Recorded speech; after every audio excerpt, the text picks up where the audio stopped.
Testing. 1, 2, 3. Does this thing even work?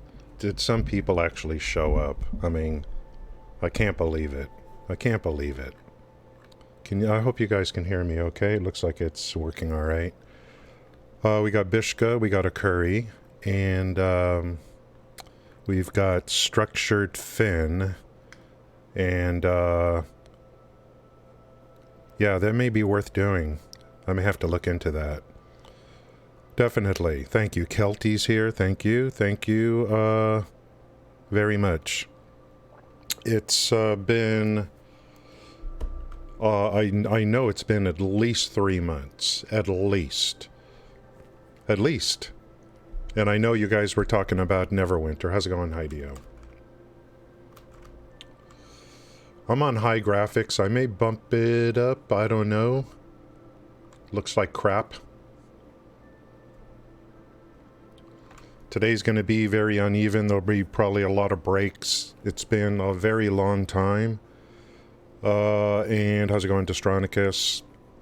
And as you guys know, it's gaming talk, but I was trying to think about like what to do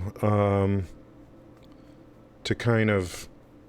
I was going to make a YouTube series on this game. Like a series of, like, videos. Well, duh. Of course it's videos. Like, what else would there be? So I started writing a script. You know. I started writing a script. We'll talk about Neverwinter. I started writing a script for, like, a series on this game, Satisfactory, for beginner players. And I'm like, you know, it's just too daunting. It's just too daunting of a task. So I decided that, you know, why don't I just go ahead and, like, live stream the game and make that the guide series. You know what I mean? And then I'll just upload it to YouTube. That way I can get back into some streaming and cover everything, even though it'll be slow going. But I just can't get my arms around making some kind of guide series for this game because there's just too much. You guys want to see my trains? How many I've done a lot. We're going to go over my current build. And then we're going to start a new game. Okay? Starting a new game is no joke. It's no joke in this game. Because it's going to be a few thousand hours before we get to end game. And I will define for you. I will define for you what endgame is in Satisfactory. I will define for you what my endgame is. If you just want to run around and build conveyor belts everywhere, that's your call. I'm not going to pass judgment on you. But I'm going to tell you what my endgame is. It's the perfect endgame. Yeah, live stream started from scratch. Yep. Yeah. So, and there will be streaming this weekend as well. The weekend coming up, there will be streaming this weekend. So you're going to want to stay tuned for that. And, of course, a lot of gaming talk. And I don't know why you guys still talk about Neverwinter. I mean, is there more of a dead game? I mean, you know, you have a radar of gaming. And, like, some of the most obscure games are still on that radar. The word Neverwinter, like, how could that even be in anyone's lexicon anymore? Such a dead piece of crap.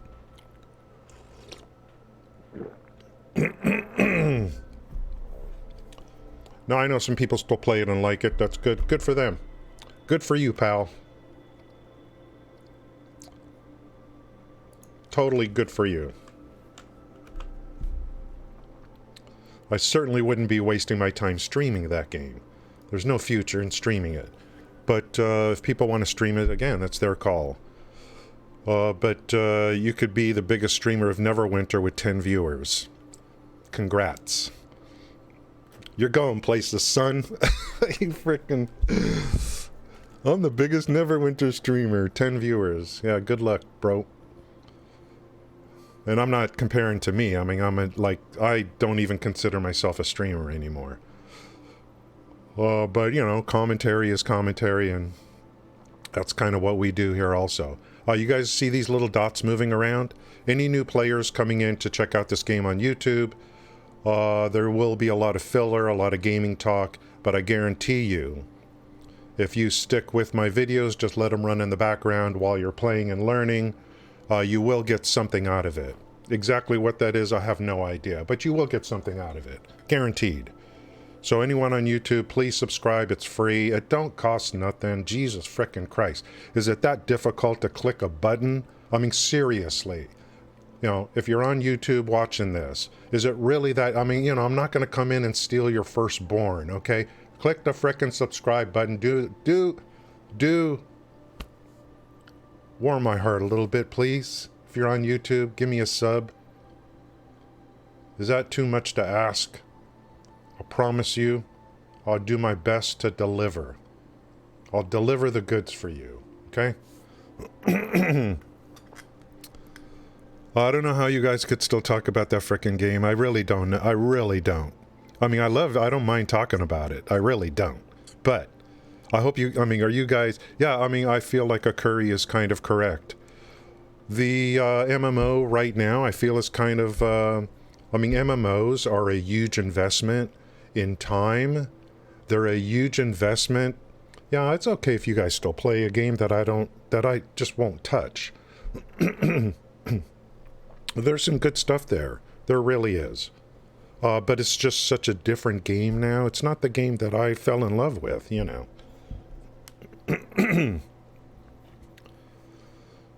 I don't know how long I'm going to last today. I haven't talked in like 3 months. Except, you know, take out the trash. Okay. You know, I mean, you know, that's about clean up that mess. Okay. Oh, let's get some of this warm crap down. I didn't tweet. I mean, if you guys want to play other games, that's fine.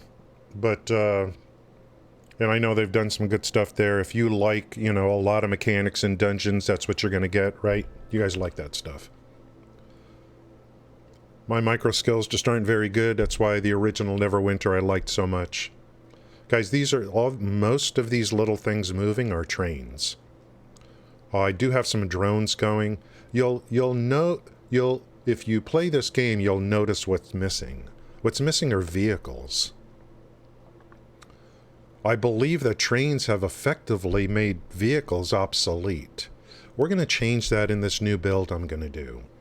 We're going to do more vehicles. In fact, I was considering on this new build, moving items within the biome with vehicles and then between biomes with trains. I'm considering doing something like that just to try to get vehicles into the game. Because trains have pretty much made them obsolete on a number of fronts. Trains have huge advantages on a number of areas. So, of course, through this series, trains will be a big part of it. If you want to, guys, I've been watching a lot of streams for this game. I'm always watching Satisfactory streams. I know a lot of new players. They're heavy on the conveyors. I did the same thing. Heavy on the conveyors. But if you really want to, be one with this game, you're going to have to embrace trains. It's just the way it is. Yeah, I wish trains move around fast. 3 hours. Cryptic is working on a new game, Unreal Engine. Yeah, Bishka, I mean,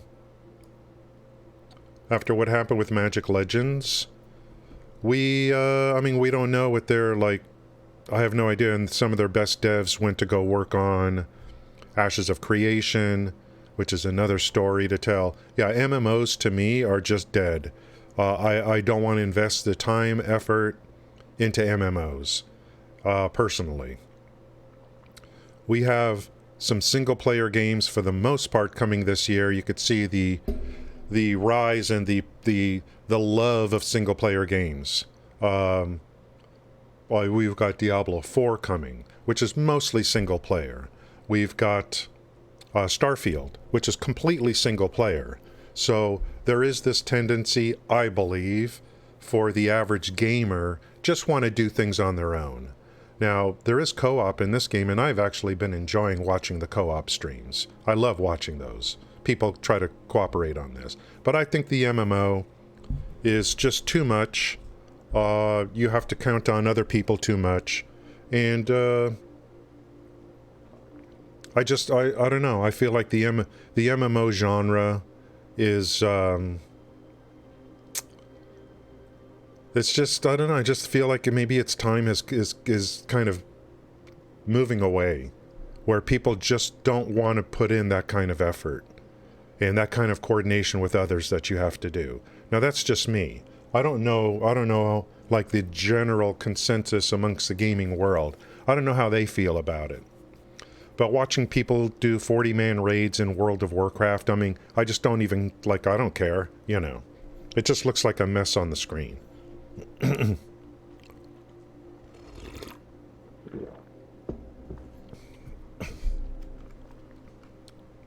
It's just too much. And now with COVID over, kind of, you know, people have to kind of like work for a living. Dinos and bats, yeah, you guys remember some good stuff. My time with Neverwinter will never be forgotten. You guys know that. But there's no going back. The only way to go back would be if they came out with a classic version of the game and did it correctly. Then we can talk.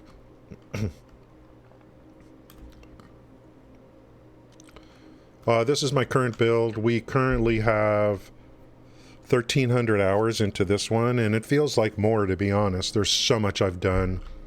Let me show you how much power I have. Guys, I've done a lot on this build since the last time I streamed. We're just under 200,000 power, and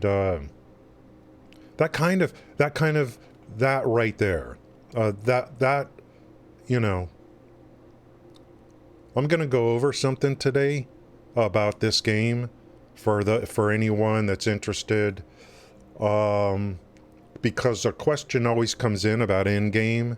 And there are people that are looking for endgame. Sometimes people need something, you know, in sandboxy kind of games. Some people are like, look, you got to give me some kind of endgame, otherwise I don't know what to do. I'm gonna give you that endgame today. I don't know what KSP is. Yeah, I'm just not into MMOs. I think single player is what I want now. Single player for me personally, and I believe, like, if you look at, like, Path of Exile, you know, that whole Path of Exile thing. You got Diablo 4. I've already made a video warning about the open world aspects of Diablo 4. I think most people that play ARPGs would prefer to play alone. I think. The Last Epic is coming out with some multiplayer, and I think there's going to be probably pretty good synergies there. But by and large, you know, people like just to hunker down and play, you know, just dig into a game on their own without having to rely on other people. But that, you know, of course, that's part of it. If you have real life, yeah, I think that's Dystronicus hit it. Yeah, Kelty agrees. I don't want to get picked up by that thing. If you have friends in real life, and that's what I see in Satisfactory, I see a lot of people that they're workmates, they're friends, they get together and they play a game, and it's beautiful to watch. I do believe you hit the nail on the head. If you have real life friends and you guys game together, totally understandable. Or if you have internet friends that you've been friends with, totally understandable. Pugs to me are just pure evil. Just pure evil. And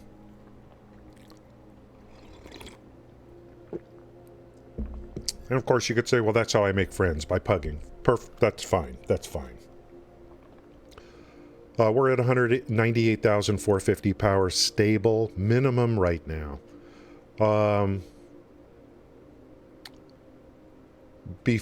My last stream we were at 48,000. So we're going to go over stuff that I did here on this build, then we're going to start a new one. Diablo Immortal, yeah. Kerbal Space Program. I don't know what that is. We're getting a lot of space games, a lot of build-it games. We're getting single-player space game in Starfield, and we're supposed to get a deep dive event for Starfield coming up this year soonish, I guess. I'm a little concerned about Starfield. I'm concerned only in the fact that I wouldn't be surprised if they delayed it again. That's the only thing I'm talking about, is I think they might delay it again. Let's get on my train, and before I do that, again, these videos will be uploaded to YouTube. There'll probably be like a 24-hour delay or whatever it is. I definitely do want to like move more into YouTube. Alec Guinness said it best when he was referring to a certain spaceport in Star Wars when he called it a hive of villainy and scum. Well, that's pretty much Twitch. There's some good parts to Twitch, but by and large, if you don't cheat, you're never going to make it on Twitch. The odds are like you might as well go buy lottery tickets.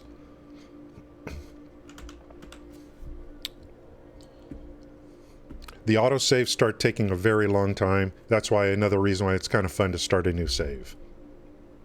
So what I'm going to try to do, depending upon how today goes, we'll go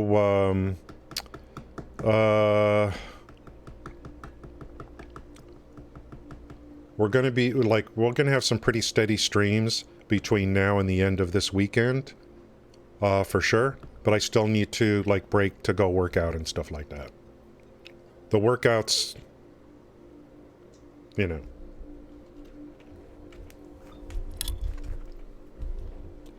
I'm not going to let that happen again. Getting out of shape. I'm not going to let it happen again. Okay, new players. The first thing that I want to show you as a new player. When you make a new game, check out advanced game settings.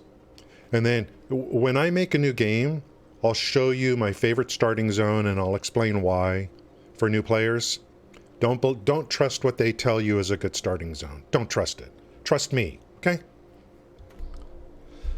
Hot tub villainy and scum. Yeah, I mean, you had one of the big titty streamers, you know, cry on stream about her whatever relationship or husband or whatever. She trended on Twitter for 3-4 days. She was down to like 2,500, 3,000 viewers during her titty streams. And so she did that. She trended on Twitter for 3 days. You would think she would go through counseling and stop streaming and all that. No, a day later she was back streaming. Gee, if you're really having a bad relationship in your marriage, why would you come back streaming? And everything's happy and, you know, and she had 25,000 viewers. So it's like, I'm like, so am I the only one that's going to talk about this? You know, it's just, and it's like Twitch wants, that's what Twitch promotes, that kind of thing. We had a big blow up while I was away. A big blow up, guys. And Riddler Man brought it up, and I know, I mean, there's some regulars that used to come into my stream that they just don't, of course, they don't even know I'm streaming right now. But we'll talk about it again, about the view botting, which I've been talking about for years. Those of you that have been around my streams for the last few years, thanks for the lurk. Whoever that was a Curry. Those of you who've been around, I know Heidi O hangs around a lot. I've been talking about embedded app view botting for years now. It finally came to a head while I was away, and there were times when I said, why doesn't Asmongold ever talk about this? Well, they did talk about it. They did. And what did Twitch do about it? Absolutely nothing, which is what we would expect. So I want to move to YouTube, but it's not going to be that easy. Guys, new players, advanced game settings. They're starting to add modes to the game. And the very first one is extremely important, especially for new players that don't want to deal with it, or people that have had to deal with it so many times that we're just tired of it. And that comes with the creature aggressiveness. So I've had to deal with these guys so many times that they've just become annoying to me, the creatures. I don't want to deal with them anymore. Thankfully, the first game mode they added was creature hostility. And you can set that to retaliate, passive, or default. Default means that if you're in the area, creatures will attack you. And of course, you kill them and pick up the meat. If you have structures there, they won't respawn again. But if you don't have structures there that are powered, unless they've changed that a little bit, the creatures will respawn. So, I mean, that is a way to farm them also. So default is that. I have another mode called passive. Passive is where the creatures are just sitting there and you can just kill them at will. And that's the mode I currently like.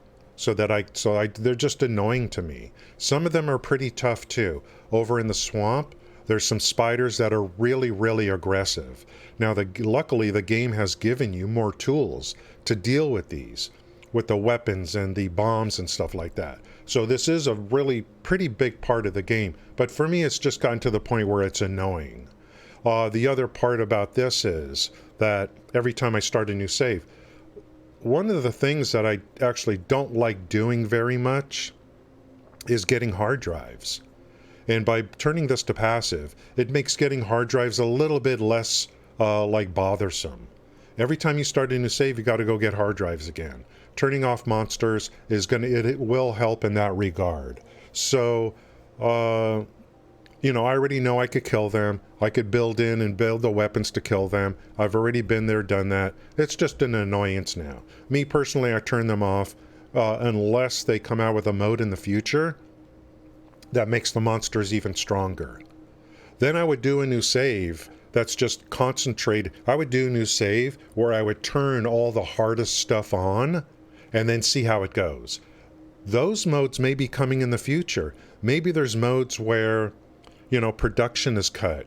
Who knows what they're going to do? If they come out with a bunch of modes to make the game harder, that would be interesting to do that.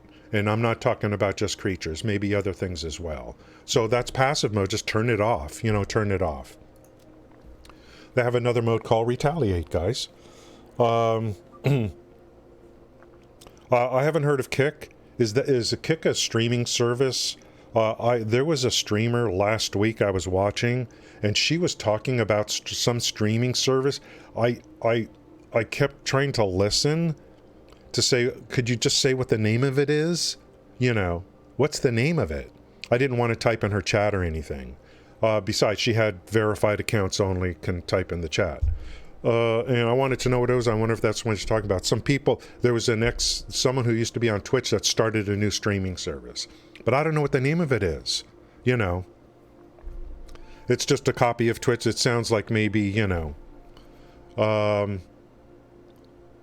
yeah, I mean, I only have two major problems with Twitch, and they won't do anything about it. They literally won't do anything about it because it's going to affect their bottom line if they do. You even had Asmongold go after them about it, and Gathalathan, or whatever his name is. You even had them go after Twitch on that, and Twitch just ignored the whole thing, of course. And I think a lot of streamers quit because of it. I know some New World streamers quit because of it, because I don't see their tweets anymore. So I just assumed they probably said, you know what, it's not worth it. You have to cheat in order to make it. We're going to have to heat this up in a minute. So I've been gone for many months. So it's going to be like, I'm surprised the stream even works, to be honest. Okay, we have Retaliate mode. The creature, well, it tells you right here what it does. I mean, the creatures will only attack when you attack them. Okay, I mean, it's right here. Jesus Christ. I mean, there it is. It's written right there. Okay, so that's big. This is big. big decision for new players, and you could turn this on and off whenever you want. So you could change these settings in the middle of your gameplay. So you want to go with creature hostility and then later turn it off because you're tired of it, that's perfectly up to you.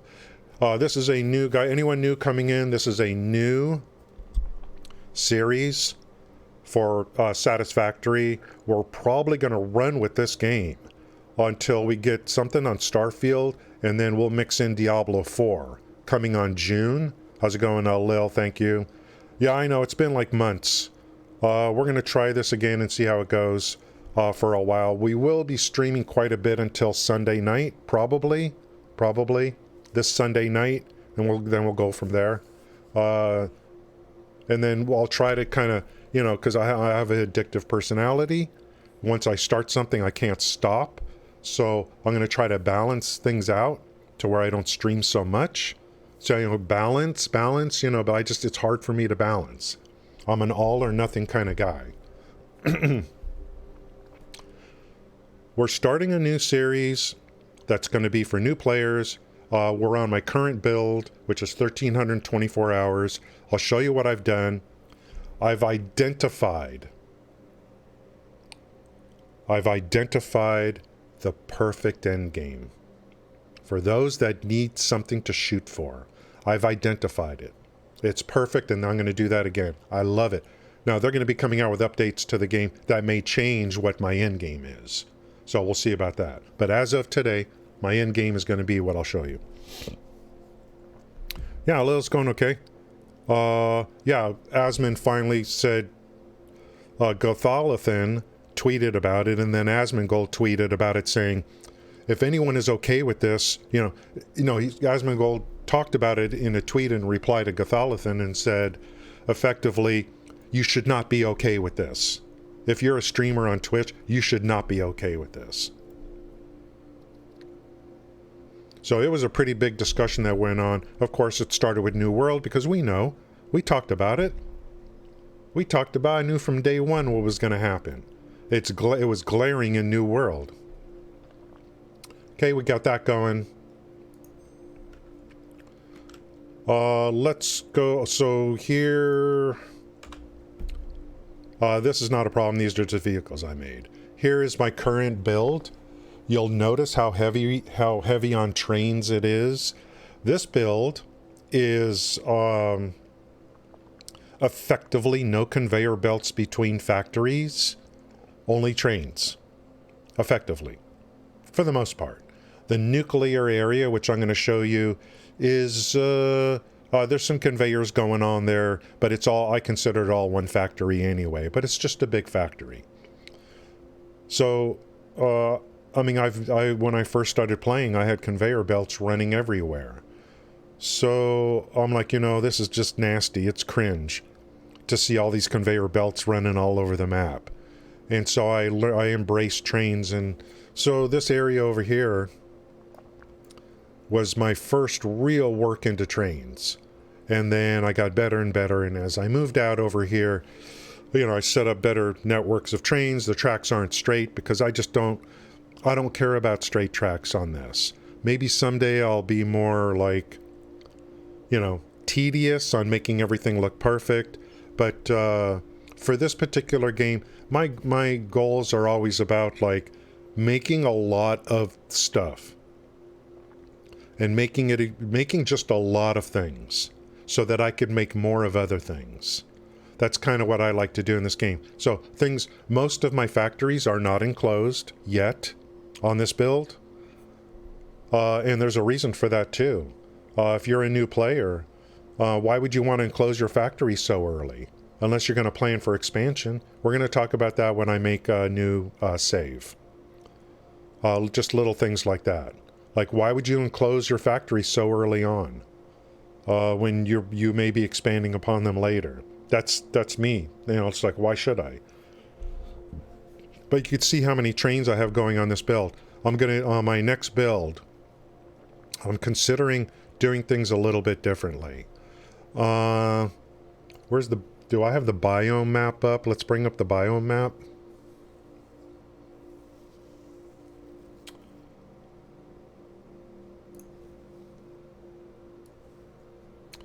And of course, I'm going to go over all the websites and stuff for the game. You know, the sim, the wiki, and I love this map here. Let's see if monitor capture actually works. Monitor? Can I do it through Stream Deck?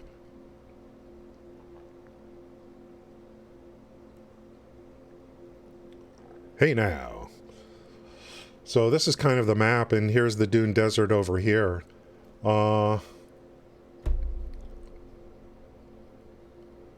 So what I'm considering doing on the new save, which is going to be a guide series, is possibly we're going to make an attempt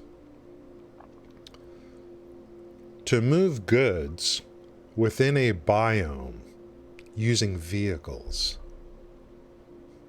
instead of trains. Will it work? I don't know. But every time I play this game, I want to do something different so that I can learn.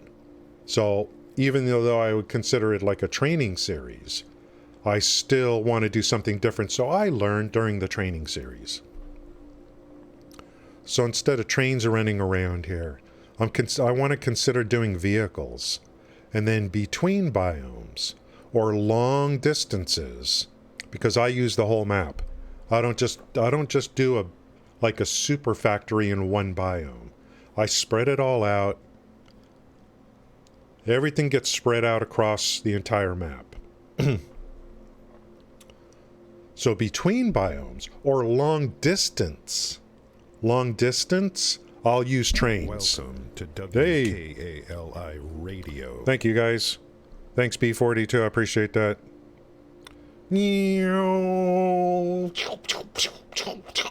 It's a raid from B42. Thank you guys. Hey now. Hey now. Hey, well, the sound alerts work. Handsome Toast, thank you. Sneaky, thank you. Thanks for the follow, Gaming Pleasure. Owen, thank you. Chairman, thank you. Metal Wolf, thank you. Thank you guys. I do appreciate it. Sound alerts work. And Heideo's favorite sound alert is still working. So we got that going for us, which is nice. Yeah, Sneaky, I've been, this is my first stream in like almost 4 months. Holy frick, dude. It's been like 4 months.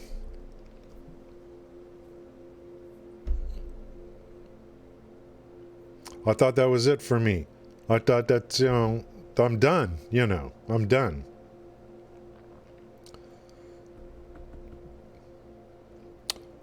Thank you guys again from B42. I do appreciate that. Huge help. Huge help. Thank you. I don't have an embedded app giving me 8,000 viewers, so everything helps, man. Everything helps.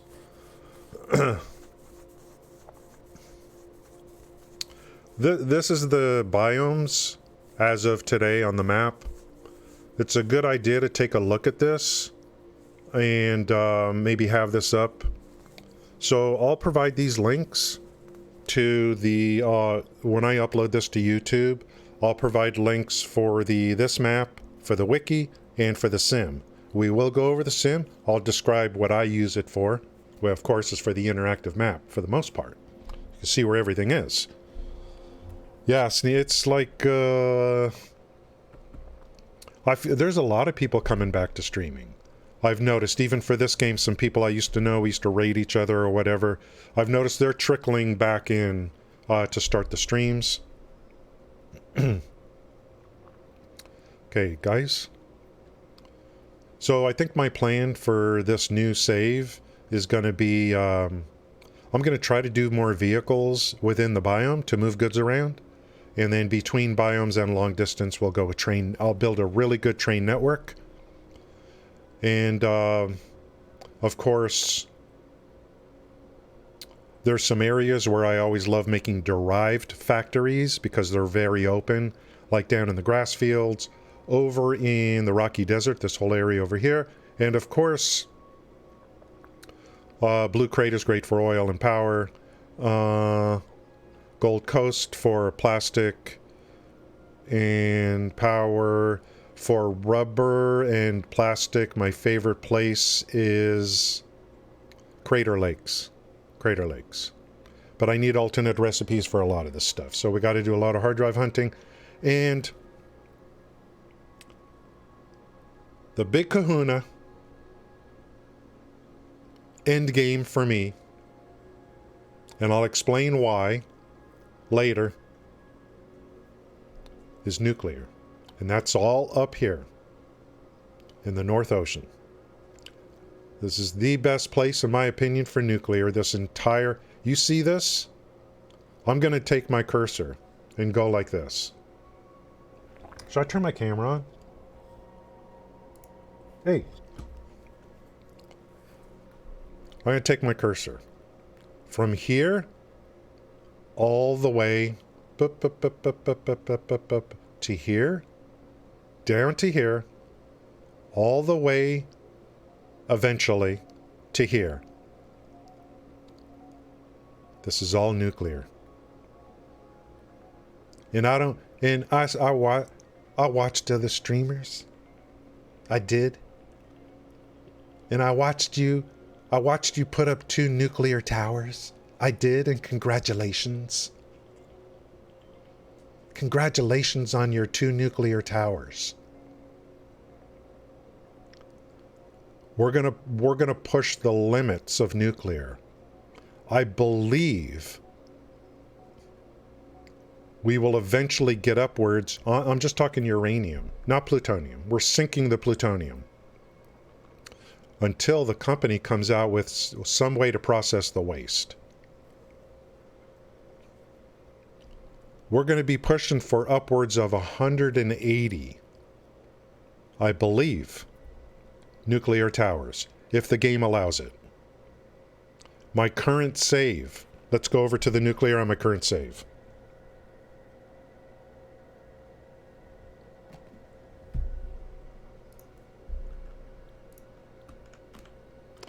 Another reason why trains are great. You could build private train stations throughout the map and then just go to them with your train. You don't need hypertubes. You don't need to do anything weird. So all my private stations start with KG. KG nuke plant. Let's go.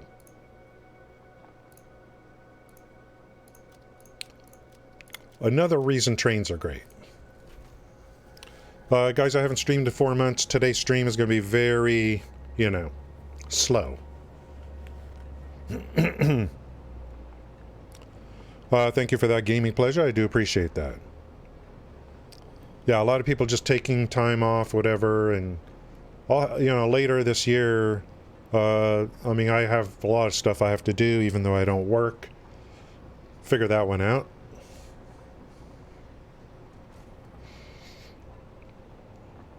There's always something to do, guys. Always. While I'm going over to the new plan, let me heat up this concoction here. I'll be back in a minute. Thanks, guys, for remembering me. And we're just getting going again. I do miss streaming. I really do. I just need to balance properly, so that I don't overdo anything. And we'll try to stream as much as possible into the future. I'll be back in a minute.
the you guys like those roundabouts? They're everywhere. Everywhere.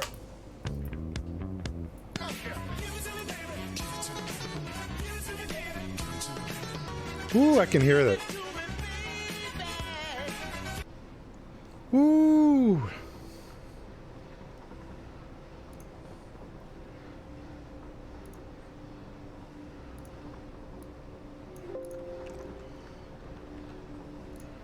Autosave. We will be starting a... Yeah, you missed that. We will be starting a new save today. This is just to show you what I've done, you know, kind of thing. We're going over to my nuclear site right now. And just to kind of go over that and to explain to you, I will explain to you why nuclear is the ultimate end game if you're looking for an end game in Satisfactory. I'm going to show you these roundabouts. I'm going to show you the roundabouts. I did a spiral too, which was the one thing I hadn't done before. There was another streamer who showed me how he did his spiral, and I did a spiral yesterday, 2 days ago, to where you can go from high to low with trains. Instead of building a long ramp, you can make a spiral, and it's pretty straightforward actually. I mean, obviously, once you've done something, it's like, you know, oh, it's easy, it's easy. Yeah, well, you know, you spent 20 hours doing it, of course it's easy for you now. Oh. The other thing I'm going to tell you when it comes... Okay, nuclear to me is the ultimate end game. Okay, when I come into my private station, the first thing I do is I turn off self-driving. Okay, like that. Press E to get out of the train. And so this is a private station. Train just sits here. Here's all the other stations for moving goods in. Okay. Oh my God, I forgot about that. Thank you, Nachi. Is today the day?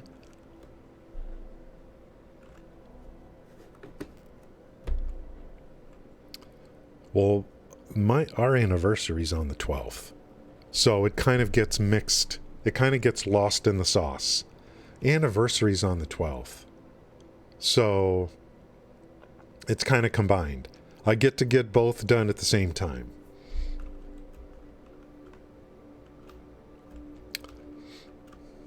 Guys, get married on Valentine's Day. Then you can celebrate Valentine's and your anniversary at the same time. Oh my God, look who's here. How's it going, log in? Yeah, it's been 4 months. We're going to try, we're going to kind of start up again, but I'm going to try to balance it out. There won't be streams every day. I always say that. Hey now. I always say that. I'm not going to stream so much, guys. You know.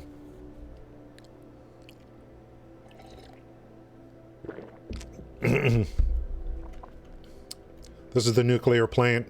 We are log in case you weren't here. We are going to make a series for new players in Satisfactory. But instead of just making video guides, we're just going to stream it live. And yes, there'll be a lot of filler, but what can I say? There's too much to this game to try to make a series of videos for new players. It's just too much. It's too daunting.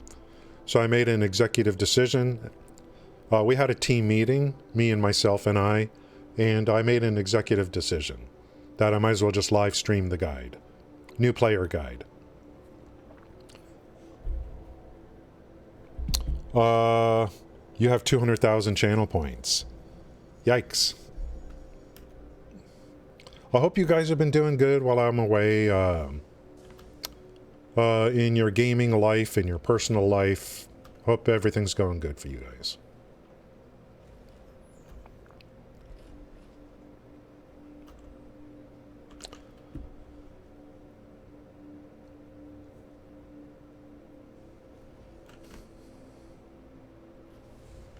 And that includes login too.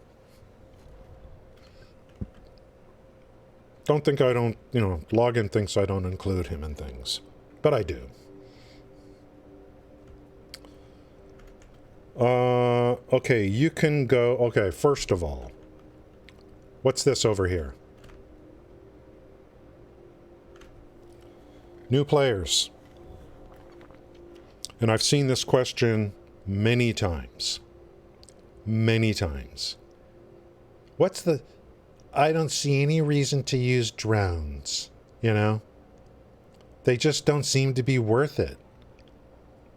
I've heard it many times. Seen it. What? I've seen it many times. I'm going to tell you what I have found to be the best use for drones. You know what that is? It's to move uranium over to your nuclear site. And that's what I've done over here. The hovering drones are because they're waiting to deliver. The throughput is pretty damn good. Now, I'm not using all the uranium yet. I'm going to focus on this today because the reason I'm going to focus on nuclear... Ain't nobody got time for that. The reason I'm going to focus on nuclear is because I find that this is the ultimate end game. Is to see how many uranium plants you can make. If you're looking for a challenge. If you're looking for a challenge. We're going to go over that today. What? I don't understand login. Please explain. Amrith doing old stuff on stream? Like what? Oh, except I stopped following Twitch scoops? Oh, yeah. Twitch, there's a lot. I know some people, and I've seen it in other streams, where there's streamers, drones. Oh, yeah, drones to spy. Okay. Or I've seen, they're starting to, like, talk about, you know, they got to get on YouTube. So I'm seeing more streamers talk about the importance of YouTube. So, and so, you know, we'll see how that goes in the future. I do feel like Twitch has made decisions over the years, and I mean, the pure gamer has got to start to think like, you know, there's great QOL on the platform, et cetera, et cetera. It's got the visibility, but look what you're up against. So, you know, I think YouTube has a big opportunity. I think a lot of people are starting to think about, hey, I need to do more YouTube kind of thing. Look at what Ninja did, log in. I mean, look at what Ninja did. That caused Twitch to kind of step back for a moment. Ninja went unpartnered, unaffiliated on Twitch so that he could stream on all the platforms, the big one being YouTube. And when he streams, he gets constant donations on YouTube. And donations, I think donations through Twitch too, but not through Twitch. Maybe. I think most of it's coming through YouTube.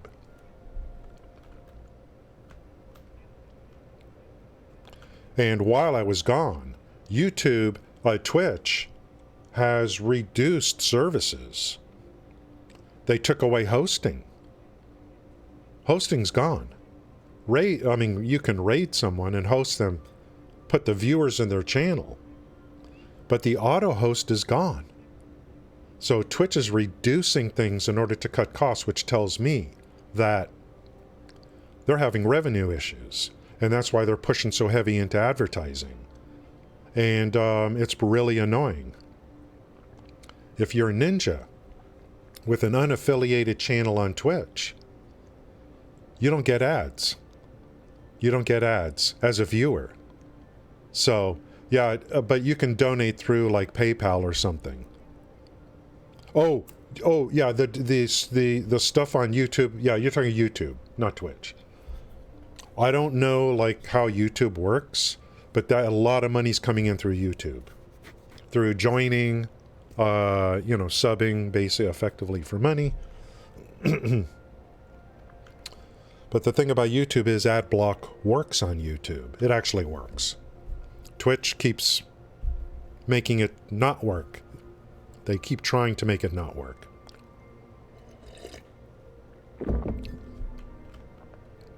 New players, I think this is the best end game activity, and that's nuclear.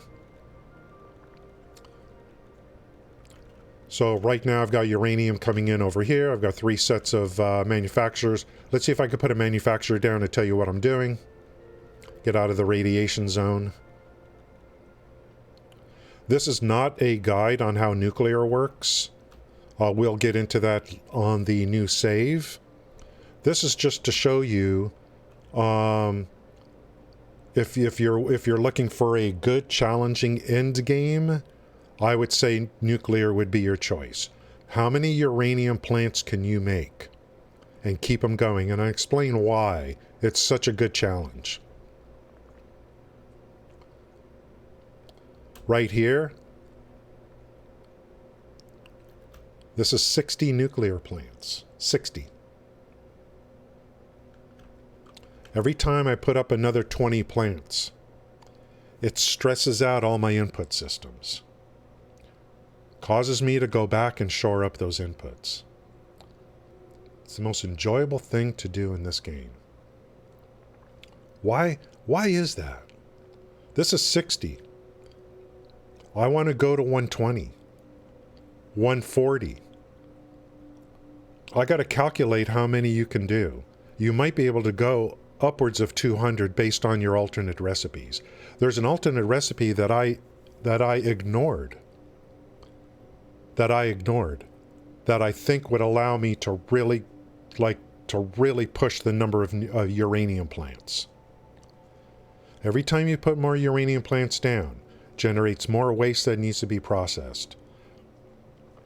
I will never make plutonium plants because I'm not going to store the waste. I'm going to make plutonium rods and I'm going to sink them. I don't like the fact that waste keeps stacking. Unless they come out in the future with a way to reprocess the plutonium waste, which I hope they do, that would be fun. That would be a lot of fun.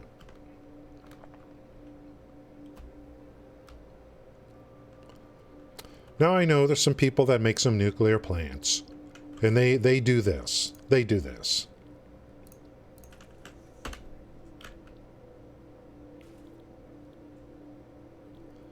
They do... Which one?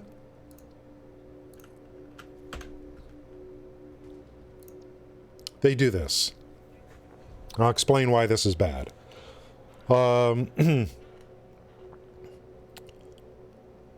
Yeah, I mean, YouTube, when Ninja was streaming, all the subs, all the money was coming in.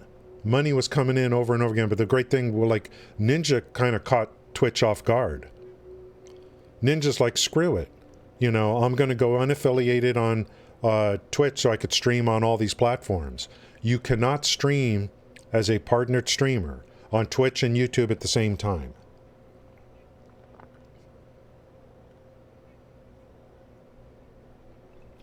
The good thing as a viewer on Twitch for Ninja is you don't get any ads. So...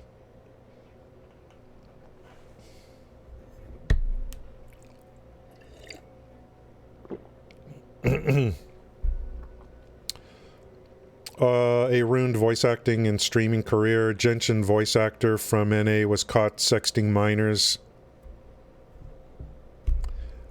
Log in. It's Jared. No, who's the guy? The Subway guy. The Subway guy? He's in jail now, I believe. These people. When you get famous and you make a lot of money, you got to protect that. You got to protect it. You got to protect your career. Now, this is what most people do for nuclear. They use a blender and they go the easy route, which is concrete and sulfuric acid. And they're, hey man, look, I made some nuclear power plants. I'm like, you know, congratulations. I think that's great. The problem with this is, right here, you're using 50 uranium per minute instead of 25. So you want to go this route, fine. You're not going to be making a lot of uranium plants compared to the other recipe that I'm going to show you. Let's make sure I got this right before I step on my face. 50 per minute. Uranium is your limit, is your defining. For nuclear plants, it's uranium. It's uranium. Hey now. Yeah, I don't get it, man. If you're rich and famous, your goal should be to protect that. How do you protect that? Don't do anything stupid. I mean, if you have some kind of desire, just daydream about it. They can't take that away from you. Just don't do anything. Just daydream about it. See if you can satisfy your desires that way. Get a frickin' doll or something.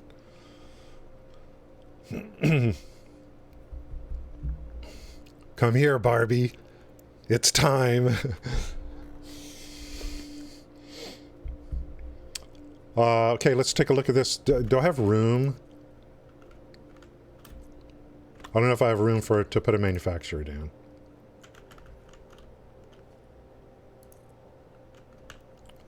Also, new players are going to... that's right. The memories. I never playing that game again. The memories. There's a couple little tips and tricks for new players. One is called zooping, and another is called noodle. Noodle, which I'll show you. Okay, noodling. What I want new players to do is, because of the format I'm doing on these guides, is what I would like you to do, if you would be so kind, is if you're on YouTube and like you got my VOD up, just let it run. And play Satisfactory and let my VOD run, and little bits of information will trickle out during the VOD, okay? During the VOD. And when I put VODs up to YouTube, I don't insert any advertising. If there's any advertising in there, it's not coming from me. It's just whatever YouTube does normally with their advertising, okay? I'm not trying to do anything nefarious. You won't see in the middle of the VOD on YouTube, you won't see me break into a, hey guys, did you know that you could cure all your diseases with this ground up seaweed? Check out this website and my sponsor. No, you're not going to see that from me. Don't worry about it. Blue Protocol, what? What is Blue Protocol? Is that a game? I'm out of the loop, man.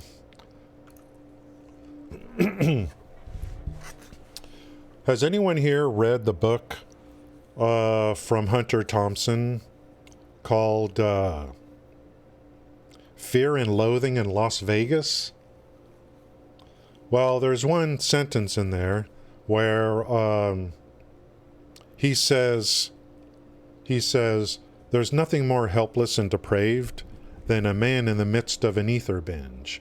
Well, I kind of relate that to me in Satisfactory over the last 4 months. There's nothing more helpless and depraved than a man in the midst of just playing one video game. I have been kind of out of the loop on a lot of stuff.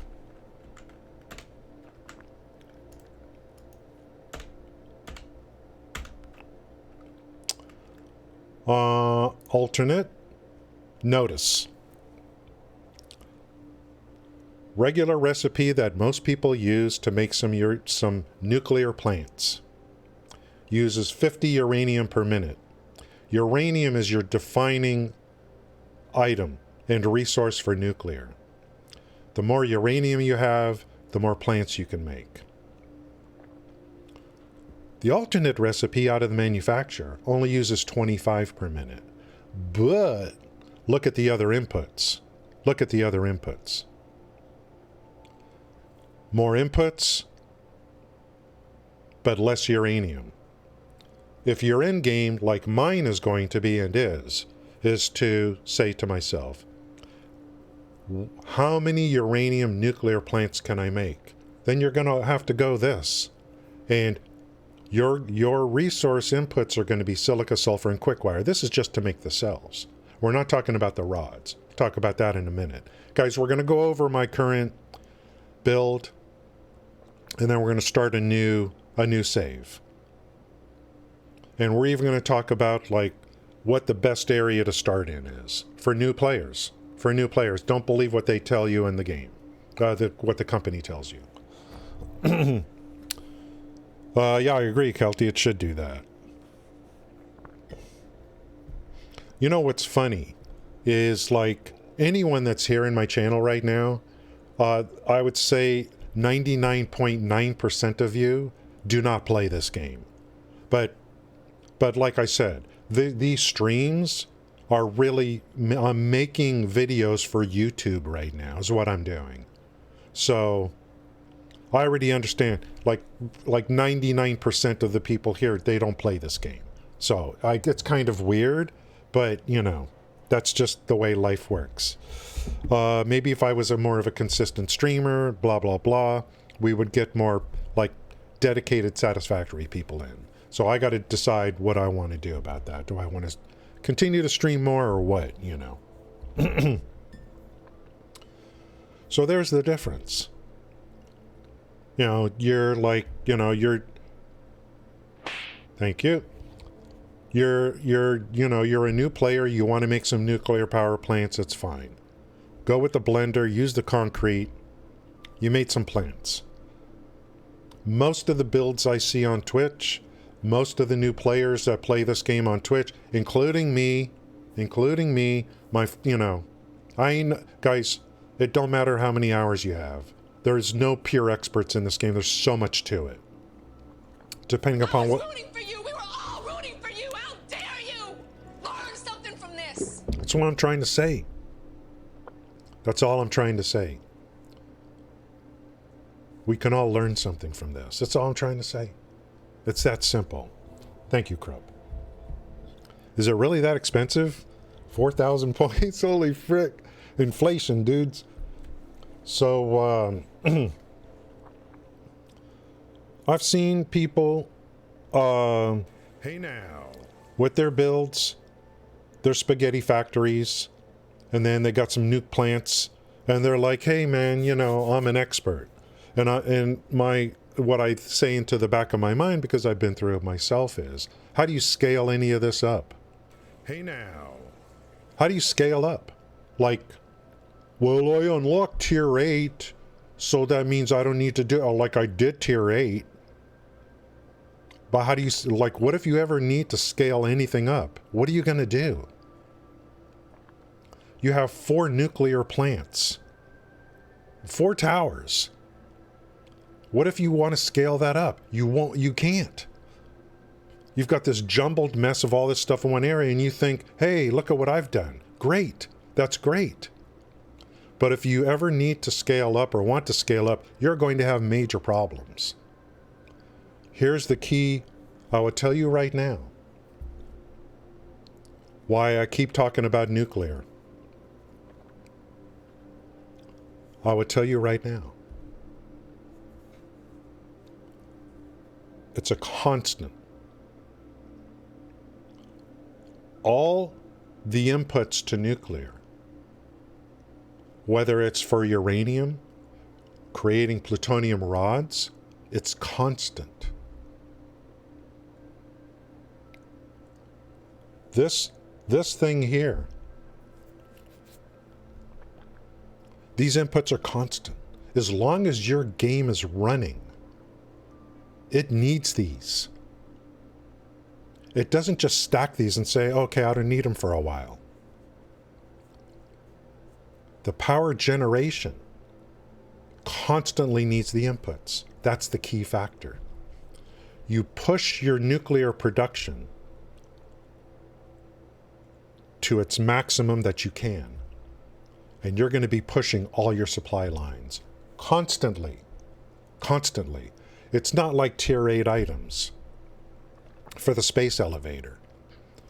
Well, I need 4,000 jet propulsion motors to finally deliver to the space elevator. Well, once you've done that, you don't need them again. You could stack them. The inputs to those you could stack. Leave your game running and let them stack. And then come back. And then it finishes its stuff, and then it doesn't need them anymore. So you can keep backfilling stuff.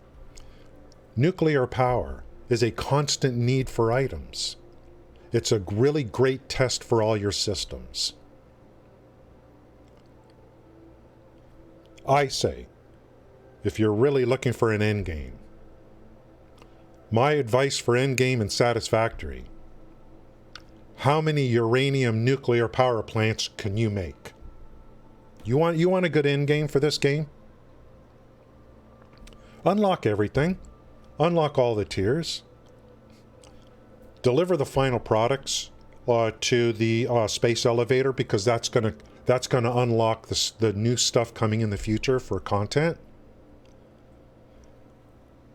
Based on my previous play, I have now found my end game. How many uranium nuclear power plants can I make? It's going to push all the systems. It is a constant need for inputs. A constant need for inputs. How many can you make? 60? 80? 100? 120? 140? Without doing the math right now, we'll do it again when we start a new game and eventually get to nuclear. How much uranium is on this map? Unless someone tells me something that I don't know. Exactly. Unless someone tells me something that I don't know. We have 2 normal nodes. Here's another thing. Press N, and you can hit, it's a little quasi-calculator. We have 2 nodes that are normal, and 1 node that is impure for uranium. Correct? So if you overclock an MK3 miner on a normal uranium node, you get 600 per minute. Times 2 is 1200. The impure, the most you're going to get with an MK3 miner overclocked is 300. True? The most uranium, as far as I know, maybe I missed a node. I don't want to be absolute because, I could be wrong. The most is 1500 per minute. That's your defining source. Your limit. 1500. Now, like I said, I have found the best way to get uranium to my nuclear site, and like I said, I use the whole North Ocean for nuclear. I do believe it's the best place. I use drones to deliver the uranium, and I'll show you how I do it. You don't need a lot so far. So far I haven't, but maybe I'll need to put a few more ports later. The throughput is pretty good, especially if you put drones on each port. So they're going back and forth to each other. 1500 uranium per minute. Translate that in. Not on this. Translate it in on this. At 25 per minute. And the mistake I made, and I need to verify this. When it came to making the rods, I did this to make the rods. Here's the encased uranium cells, which came out of the previous manufacturer. Look at the inputs. They're constant. They're constant, constant, constant. This is going to make 0.4 uranium fuel rods per minute. But I need to find out.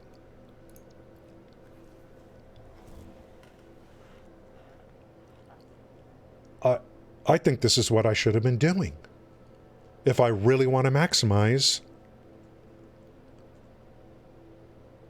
uranium towers. instead of 0.4 per minute on the uranium fuel rods, it's 0.6. Look at the inputs, though. It's the same number of encased cells. Electromagnetic control rods, which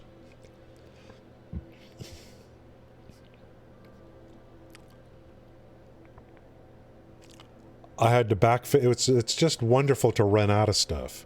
And then you go and backfill.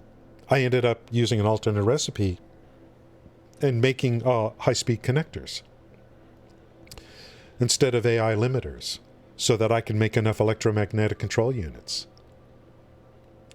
This one uses crystal oscillators. That's going to be a hoot. And beacons, that's the thing that kind of scared me at first. I'm like, wait a minute, beacons?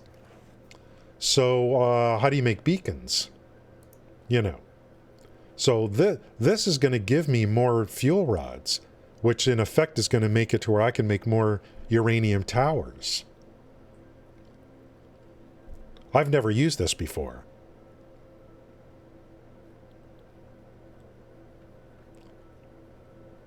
So on my next, actually this build, I still have more uranium to use.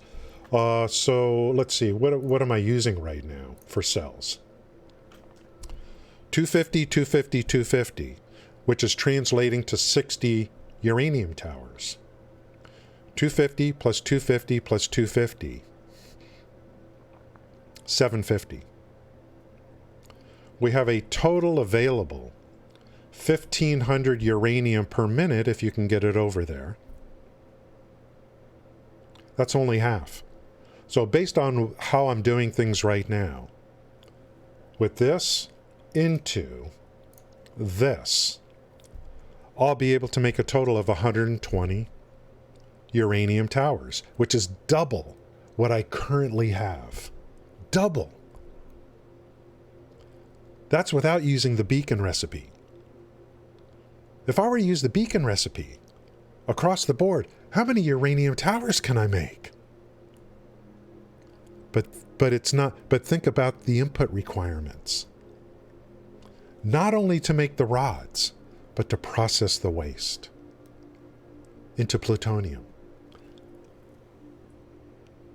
You want the ultimate end game? I can't think of a better end game. How many uranium towers can you make?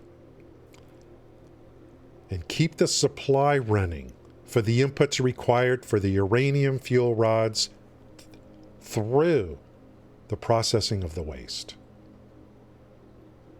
I think that's the best end game. To challenge all your systems. And I like this other one, which I haven't used. And I need to make sure this is still going to be a viable recipe. This will get you even more. 0.6 per minute fuel rods instead of 0.4. That'll translate even into more towers. But it's going to stress input systems even more critically because of the beacons and the crystal oscillators. Beacons. I don't even know where those are made. Right here. That's an alt recipe. Beams, pipes, more crystal oscillators. These are constant input requirements. Constant. Every second your game is running, these things are needed at these levels. And I haven't even talked about processing the waste. You got to take the uranium waste, turn it into plutonium fuel rods, and then I recommend sink those rods. If you try to get more power out of it, you're going to get waste, and you need to store it somewhere. And I have OCD to the point where I know that if my game is running, I'm slowly storing waste into containers that eventually at some point is going to fill up. That's right. Hey now. Guys, we will, just like the old days, we're going to reach a point here very soon where we're going to have to take an extended break. And then we'll get back at it. Then we're almost ready to start a new save. Okay? A new save. and we will go over everything step by step. And this What? everything I'm doing here is not to tell you that this is the right way to play this game, because this game could be played a billion different ways. I'm just trying to define something that I find enjoyable, challenging, keeps me wanting to keep going, and having to make my production lines, make enough stuff to feed things is the ultimate fun for me in this game. I know there's some people that make perfectly straight tracks. They make the most beautiful towers, structures. I've seen some amazing things. Visually is where I always lack. Mentally, I always want to say, I want to make it look so good, but I never do. Because I go for the numbers first. I want to make a lot of everything. That's just always the thing that's my driving goal. And a lot of times the look is sacrificed because of that.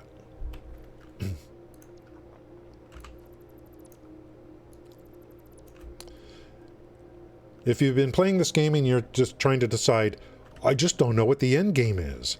Like, what do I do? I recommend challenge yourself. How many uranium plants can you make? Initially, I recommend do this in 20 increments, and be prepared to expand on that. I think initially I did 40, and then I added 20, and what did I do? I think I did it, and I did 10 I did 10 at a time, actually. But I made sure that I had enough room to expand on that. So I did 10, and then I looked at all my inputs. Do I need to shore up anything? Then I did 20. My inputs all started to break down. Go back and shore up the inputs.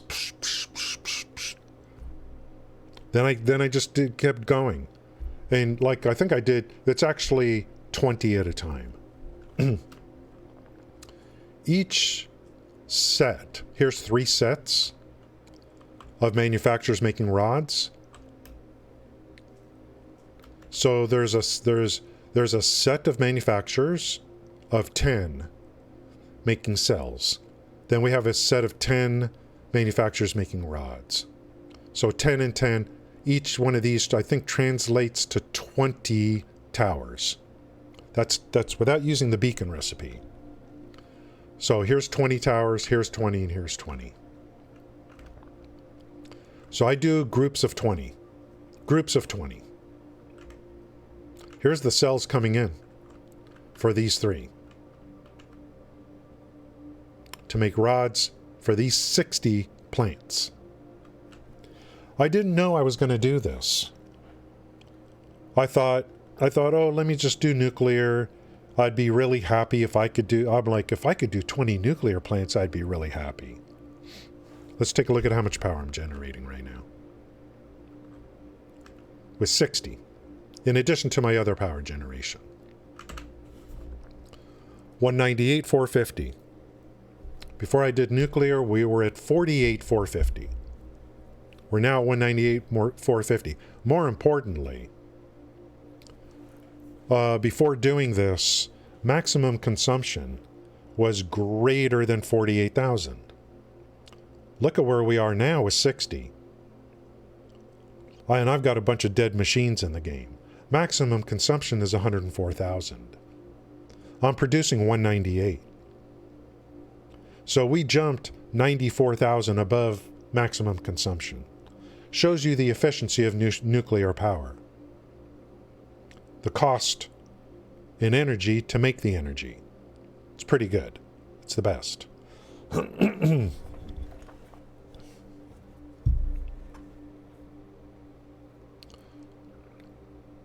Now, the other benefit of nuclear, if you do this, is you don't have to worry about power anymore. You don't have to worry about power anymore. Effectively. You need to go do a bunch of stuff, make a bunch of things. Power ain't going to be on your mind. I am currently, I'm consuming 41,000. Not much is going on. Not too much. A lot of stuff that's going on right now is just to support all the production needed for nuclear. Because all the endgame things, fuse modular frames, nuclear pasta, etc., nothing's being made. That's all stacked up, and it's not being used anywhere. So it's just all backed up. That's why I like nuclear, because the inputs are constant. You want to know if you Hey now. You want to know if you did a good build in this game from a functional standpoint? You want to know if all your build scales up? I say go through nuclear. How many uranium towers can you make? That will let you know. That will let you know. If you can scale up your build. That's what I think.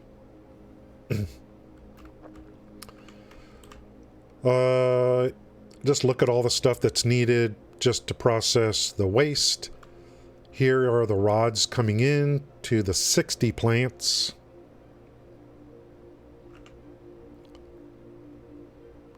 They will hold 50 each. I put smart splitters here. I use a lot of smart splitters now as a quasi balancing tool. So I go overflow in the middle, rods to the right and left. So we make sure to fill before we go forward. And the smart splitter is a great tool to use for load balancing across the board, as opposed to just using splitters into splitters into splitters into splitters. Here's waste coming out. And then everything over here is to process the waste into plutonium. Look at what you need to process uranium waste. Look at all the blenders. Here's 16.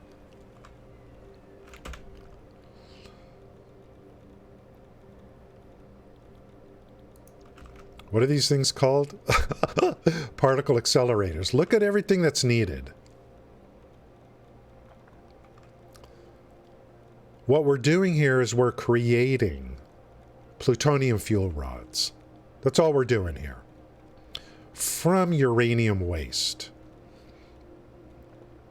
And instead of making power from the rods, we ultimately are taking those rods and going right into a sink. Because if you use plutonium to make power, you cannot process the waste. So I'm not doing plutonium power. How's it going, Bofi? Thank you. Yeah, it's not easy. I've been away for 4 months.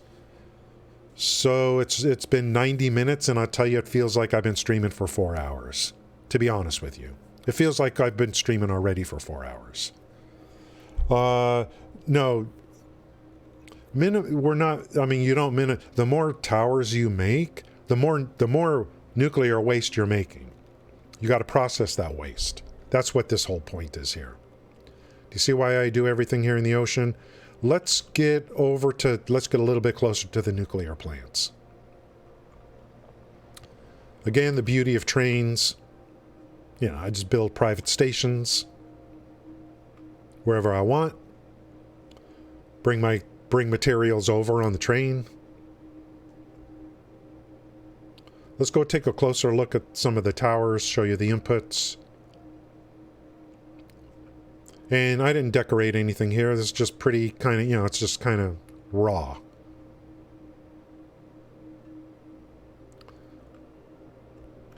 So 60.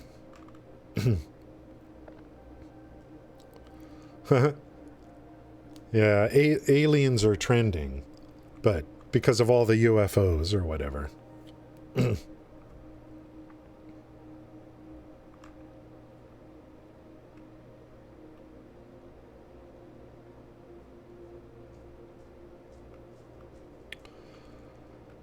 New players.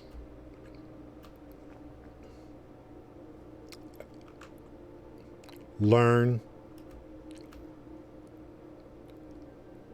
Conveyor belts are easy. Conveyor belts don't require power.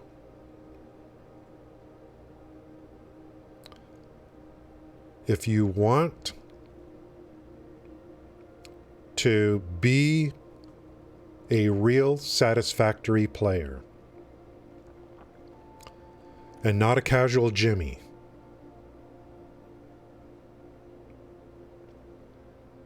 embrace, learn, fail, succeed, fail again, succeed, trains. Okay? These things scared the hell out of me. I almost refused to do trains a couple years ago, year ago. They just scared the hell out of me. You know what scared me? Signals. I'm like, okay, I could lay down some tracks. Intersections? No, no, no, no, no, no. Signals? Okay, I'm out of here. I'm out. Later. I'll just go back to my conveyor belts. They work. You want to be a Satisfactory player? You really want to be one? Stick with this game? You must embrace trains. Learn them. You will love them. You will find out why they are so good.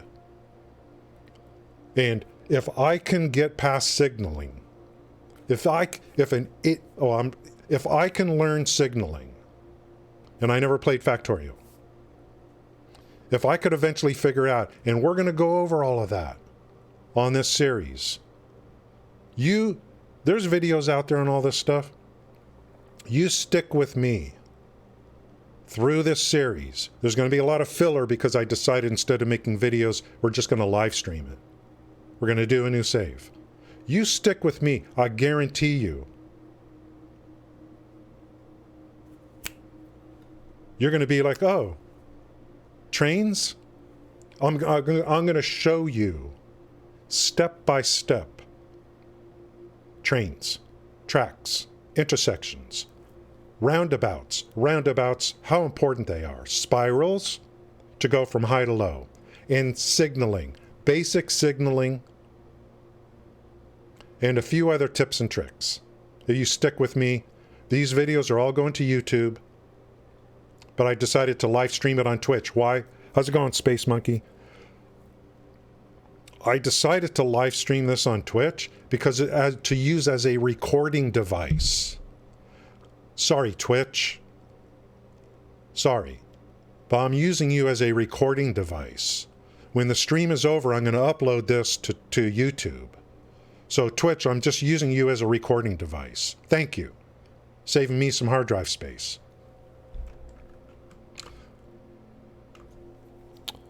Have you played the new Harry Potter?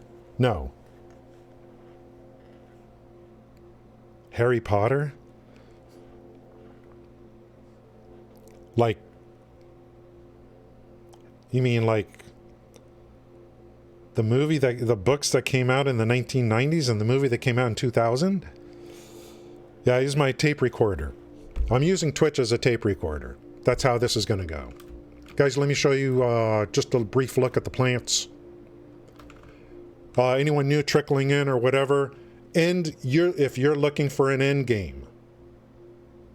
If you're looking for an end game for Satisfactory, I will give you what I think is a good end game. Nothing is absolute with me, because this game could be played so many different ways. If you're looking, you're like, I need an end game. Tell me, I need an end game. I will tell you what I think is a good end game. How many uranium plants can you make? How many?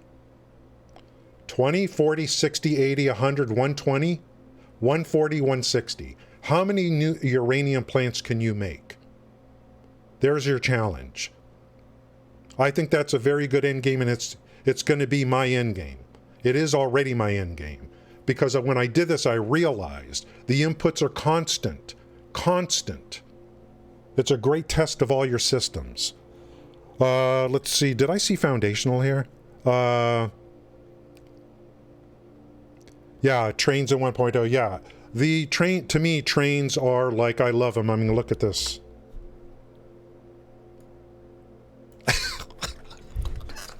Do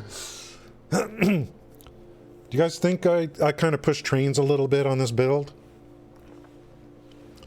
No conveyor belts between factories.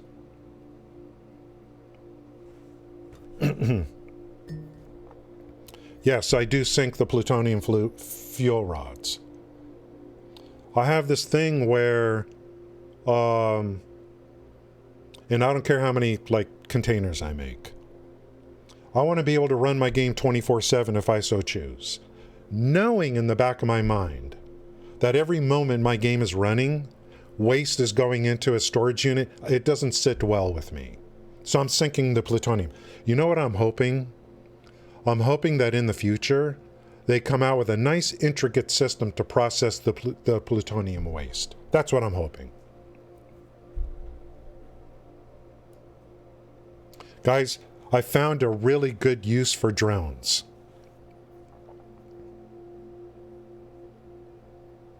I found a really good use for drones.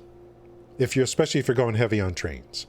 Moving uranium to your nuclear site. That's what I did with them. Uranium, uranium, uranium. I'm using them to move uranium to the nuclear site right over here. Here's where nuclear starts for me. Right over. See, I tried to go as far as I could. Up here. In my next build, this entire North Ocean. Although you got to be very careful. You hit the edge. Like the edge is like right over in here. But this is where all my nuclear is and will always be. My nuclear will always go here. Here's drones delivering uranium. I think it's a great use for drones to deliver uranium. And over here I have this right here. All this does here is make batteries. This is a battery airport right here. It has drones that all they do is deliver batteries to other drone ports. That's all they do. Okay? This is a drone factory here. And a drone battery delivery. This is a battery factory with a drone delivery system for the batteries. Okay? And you could deliver these to places for your truck stops too. All right. I mean, batteries are the most efficient cells to be using on your vehicles. My next build, I promise myself I will do more vehicles. I almost feel like trains have made vehicles obsolete to some degree, but I'm going to try to use them more in the next build.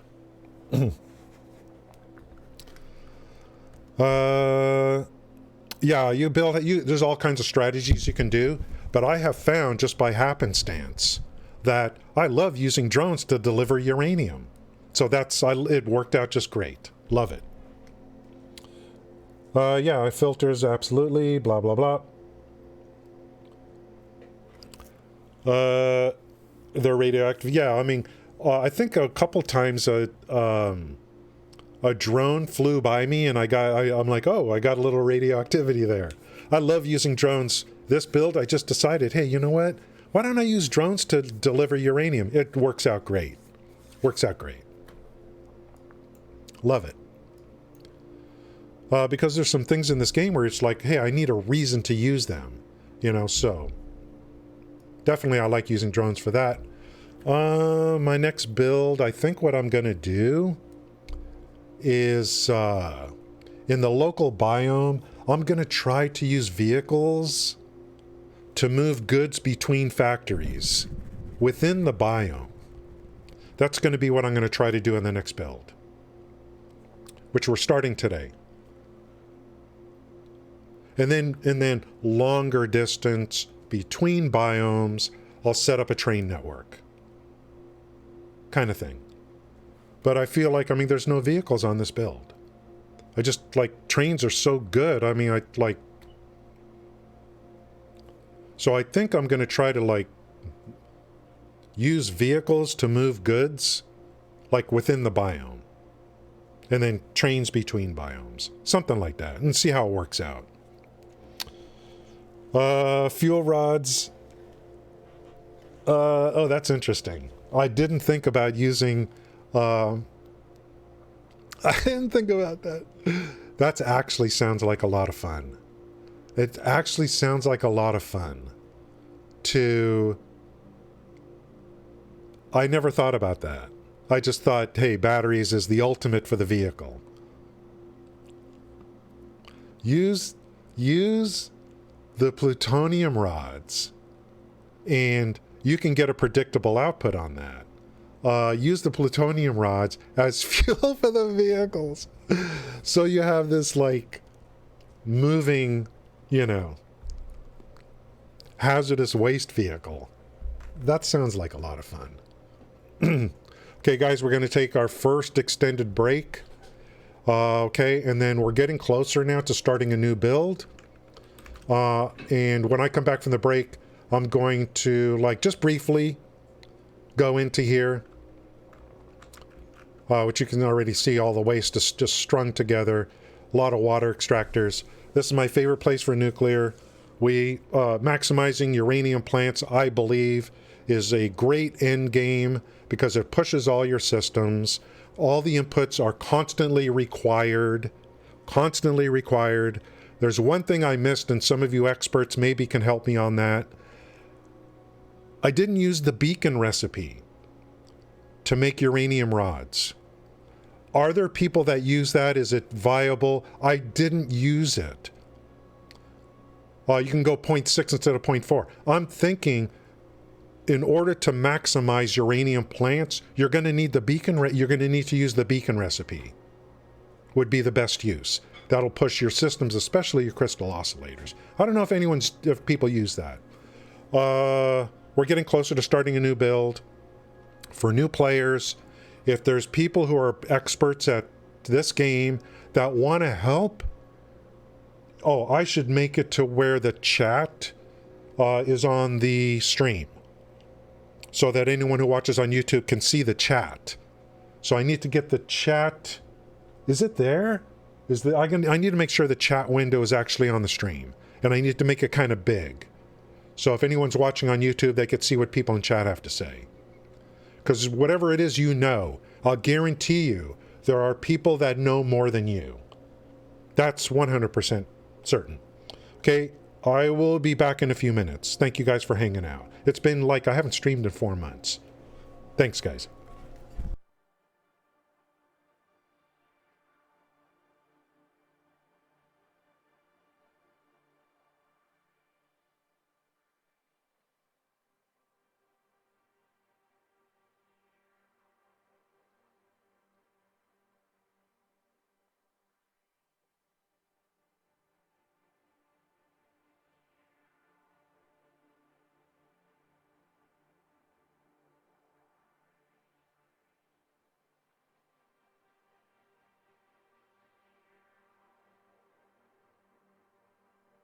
Hey now.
Bruh.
Yo.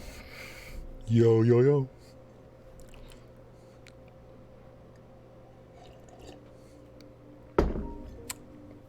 Let's take a quick look. Look-see.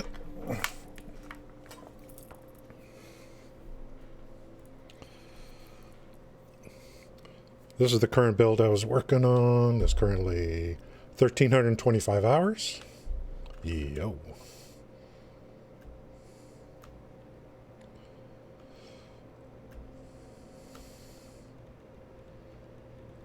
So this is how I have it set up. Rods coming in, waste going out. I think I'm doing this in groups of 20. All the waste is running on a common line.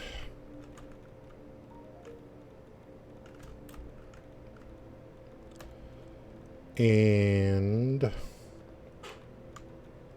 water coming from below. This right here. So each plant uses 240. How's it going, Cat? So 4 water extractors will get you 2 plants.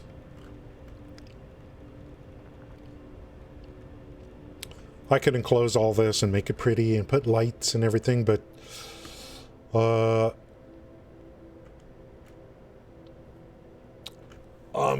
going to be adding more nuclear power plants in the future, I think. That's what I think. So...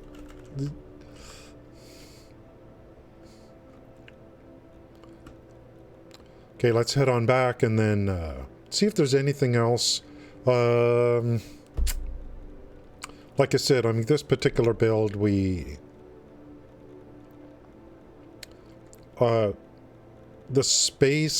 the final turn-ins for the space elevator, I mean, that should challenge a lot of players, a lot of new players, but it does end. It does end in terms of turning those in, and it ends in terms of machines running to supply that. So there's like propulsion engines or whatever you need to make to turn in for the final turn in, let's say, which you want to do because you'll be prepared for what's coming in the future, even though it's a placeholder. So you make 4,000 of these, 1,000 of these, 2,000 of these, and then it ends.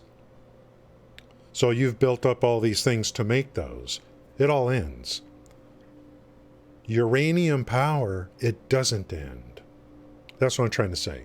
As long as your game is running, all those inputs are needed. Constantly. It's a great test of your systems. Does your build scale up? Where do you have to go back and fix things, which I have constantly had to do here over the last week? Get going from 20 plants to 60. The amount of work I had to put in to change things because of the lack of production. It's constantly needed. It's a great activity to shore up your production so that your plants don't start dropping off. It was a great experience for me.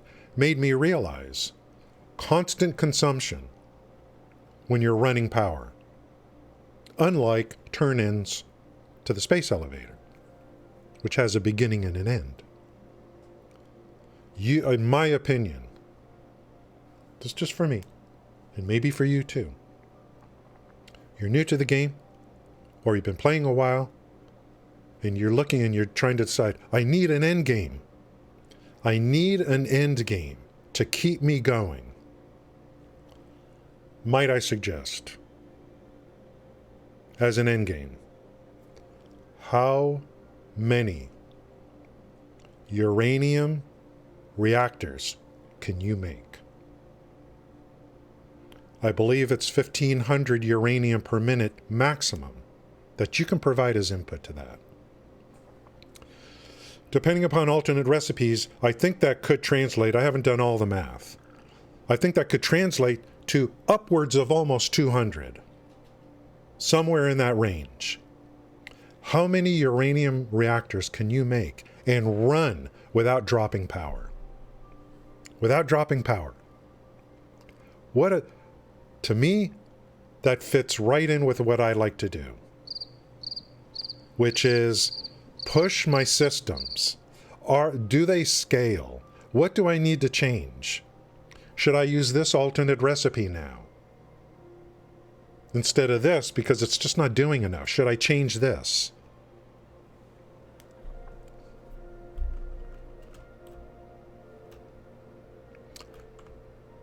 Hey now. I have 60 uranium plants.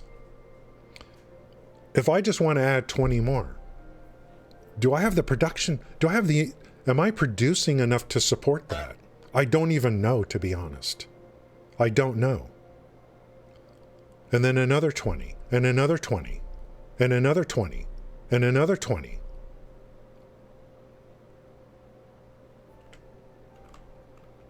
It's a constant consumption. My end game. My end game is how many uranium power plants can I make? FBI, open up! Exactly. Exactly.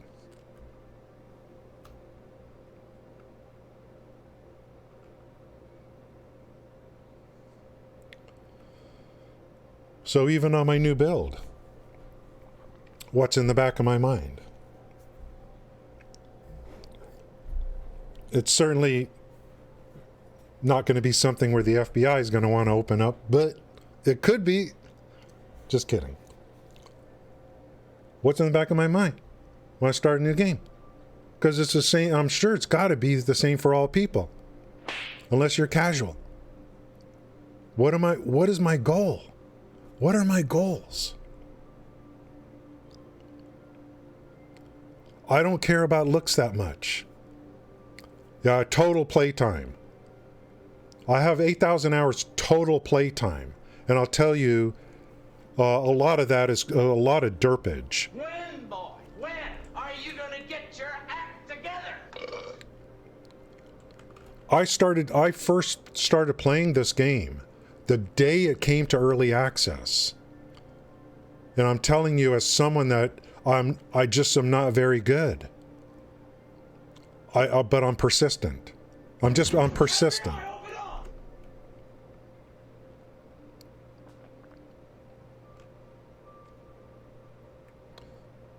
With this last save, I finally figured out what my end game is.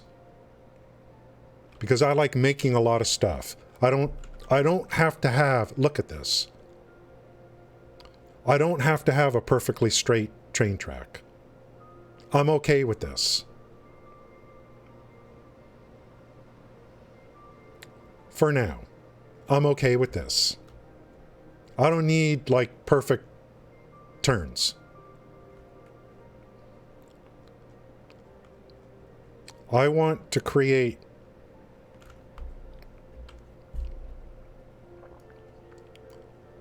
by use of the whole map, be able to make mass quantities of everything. And initially, I thought, well, what happens after tier 8?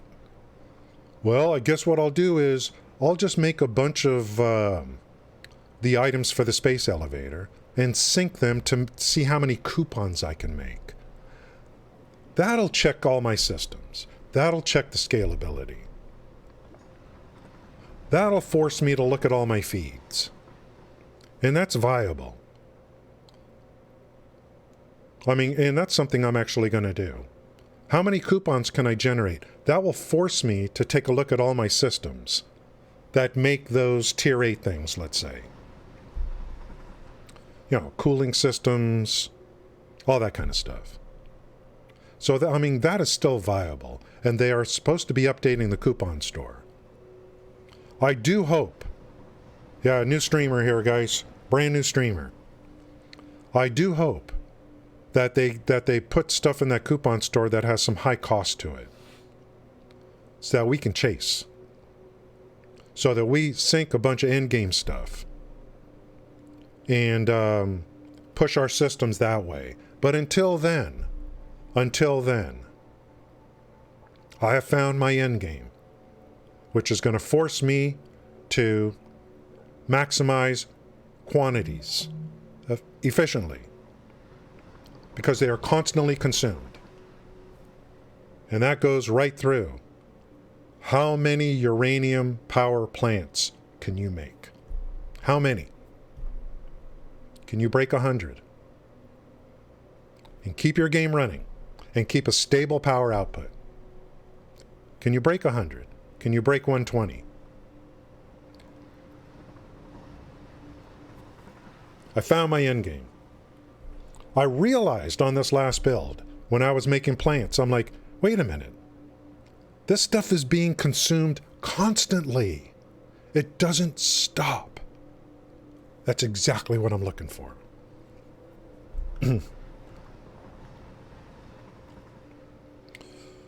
This build was also heavy on trains. This is where I started. And this was my first real use of trains to a heavy degree, was right here on this build. I made a clockwise loop here, which if I were to do this today, of course I wouldn't do that. This would be by two directions. This is a clockwise loop here. I have tracks running around the entire map and through, and distributed systems, distributed factories, no mega factory, no mega factory. No conveyors between factories. That was a rule for myself. No conveyors between factories. That's why I see a lot of trains. On my new build, I'm considering Bugga. Why did you bring up Bugga? What? Why Bugga of all things?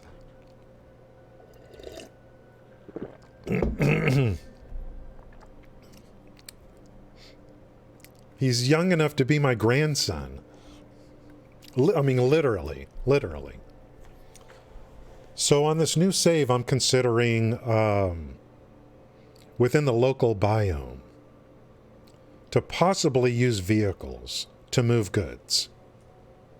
And then use trains for between biomes, generally speaking. No hard and fast rules. End game is going to be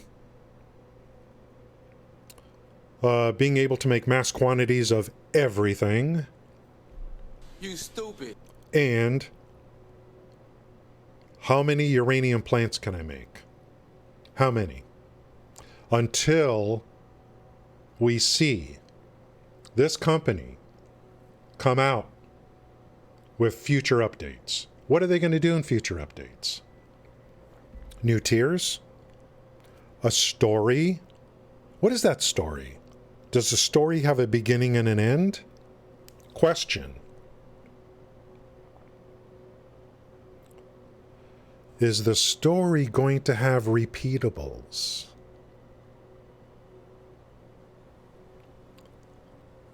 We need 4,000 jet engines per week. Is it going to have something like that? That you can participate in if you want? Is our quantities going to be driven through the coupon store? Are quantities going to be driven at all by anything? That's why I'm choosing uranium power plants. That forces me to make quantities correctly and scale. Are they going to add anything in this game that potentially prompts me that I can participate in to deliver large quantities of endgame items? I don't know. I don't know. I'm going to assume no. For me, from what I could see, the best way to implement that is through uranium power plants. How many can you make?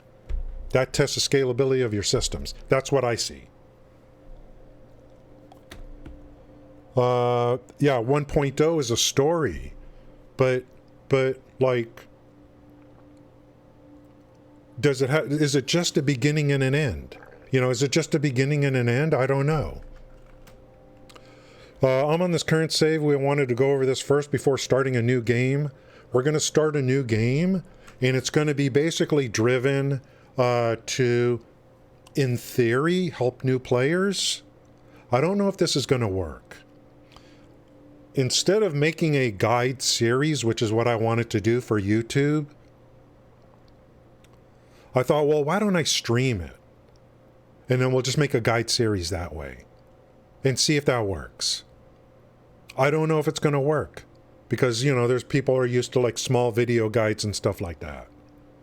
But I started writing it down, like what I want to do to make a beginner guide series for new players. And I'm like, there's just too much.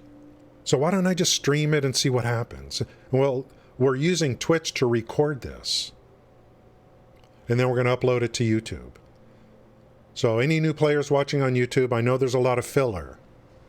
But we're going to try to cover everything down to the minutia that we think, you know, it's good for new players or whatever. This game is amazing. It's the best build-it game I've ever seen in existence. It can be really easy, but you can make it as complex as you want, too. And it's still in early access. Holy frick. Do you see the drones carrying uranium?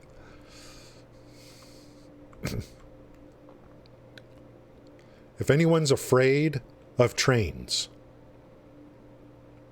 don't be afraid of trains. We are going to slowly, when we unlock new technology that's important, we are slowly going to go over that.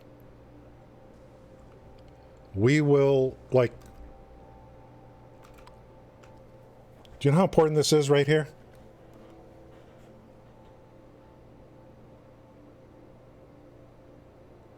And I'm going to show you how the easy way to make roundabouts that I know of, that I use. I will show you how easy this is. I'm not just going to do this and then plop signals down. When I place a signal down, like here, I'm gonna, you know, I may not get everything 100% correct, but I'm going to tell you why. I'm just going to say, look, you know, at the entrance, you're coming in this direction. You're going to be putting a path signal right here. And at the exits, we're going to be putting a block signal. So at a minimum, you'll know like standard operating procedures for stuff like that. Dude, do you know what I discovered?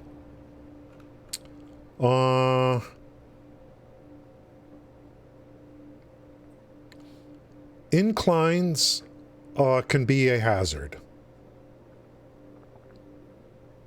Welcome to WKALI Radio. In the future, if I go high to low, I'm going to be using spirals.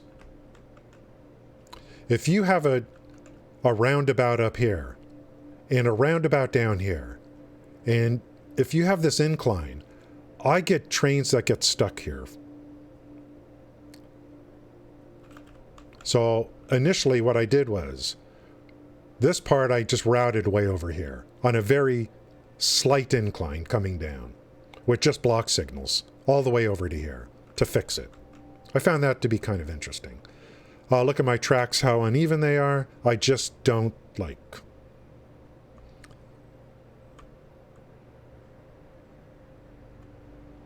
Here's a standard junction to one side.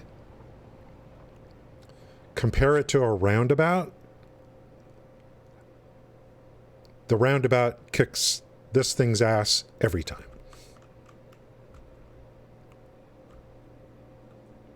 Far as I know. Yeah, it was trains coming down a steeper incline. I'm getting to where they get stuck under certain circumstances. And it's pretty consistent. So I'm like, I'm just going to have to do something about it. My train is over here. Oh, my train's over here, but let me just call it in over here. I have another private station over here. Another great thing about trains, just build a bunch of, use your train's network to get around. I'm using the entire map. And I just use trains to move between locations. Here's my private train right here. What's this place called? Something Quartz right here. Bring them over.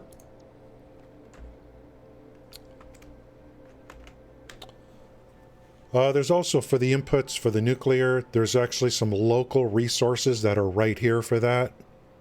Nitrogen gas geyser, quartz in the cave for silica.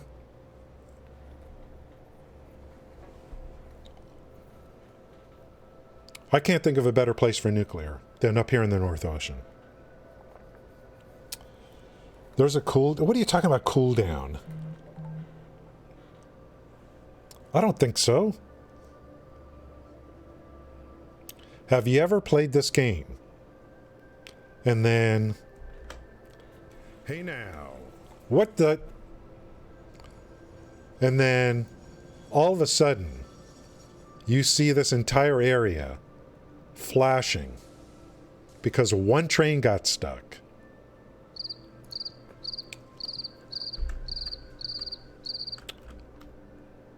Oh, how nice. Hey now.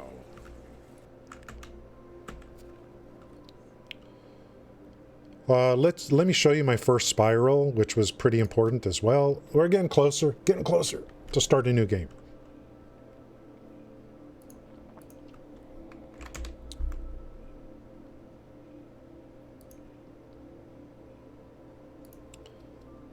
So I just have private stations everywhere.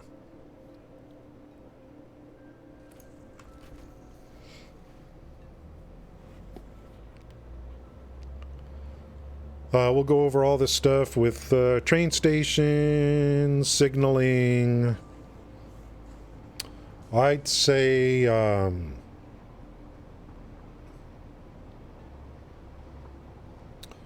you can play this game. Ain't nobody got time for that. And you can play this game without trains. Hey now. You can. I've done it before. But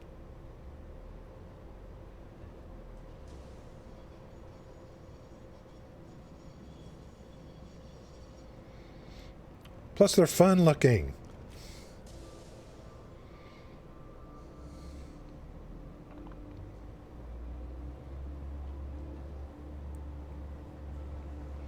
Now, going up the hill, the train doesn't get stuck. It was just coming down. Let's see if this works.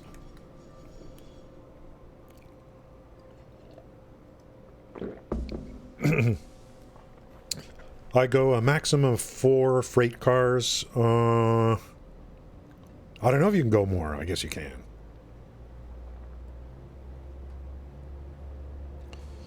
One of the things with trains that I had to kind of realize early on was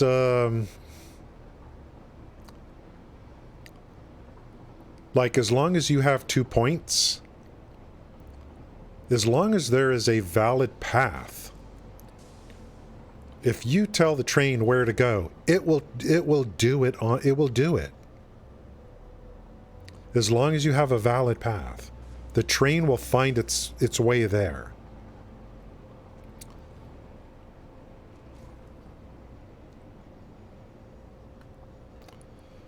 Oh, that's good to hear, Foundation. Your grandfather worked on trains. IRL trains.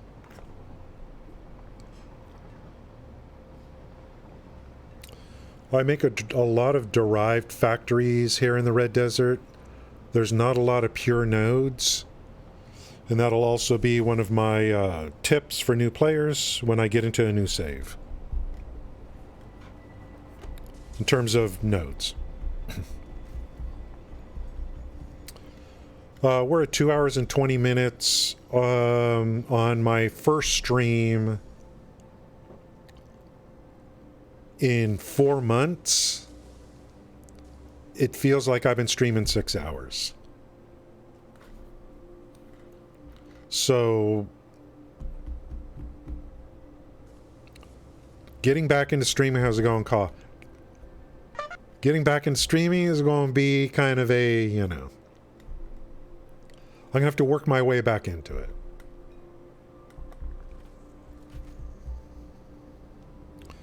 Between now and Sunday night, we'll probably be streaming quite a bit. And of course, we're making a guide series for this game, but we also talk about video games during the stream. It's going to be a pretty big year.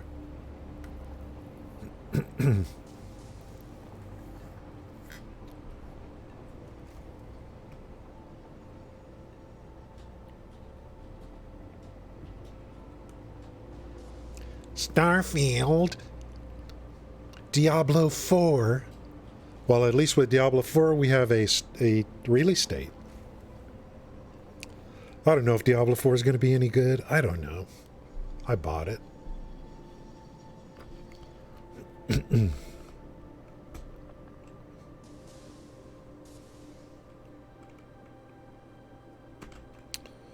Come into the private station, turn off driving, exit the vehicle.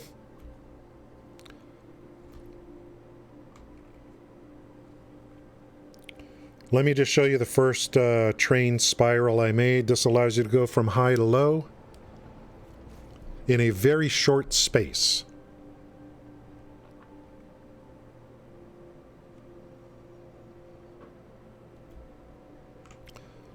Guys, you see all these trains? New players might look at this and say, wow, look at all those train stations, trains coming and going. How do you do it?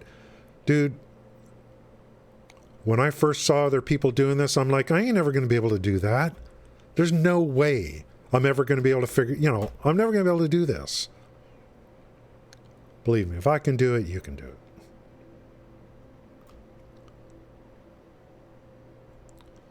Look at that thing.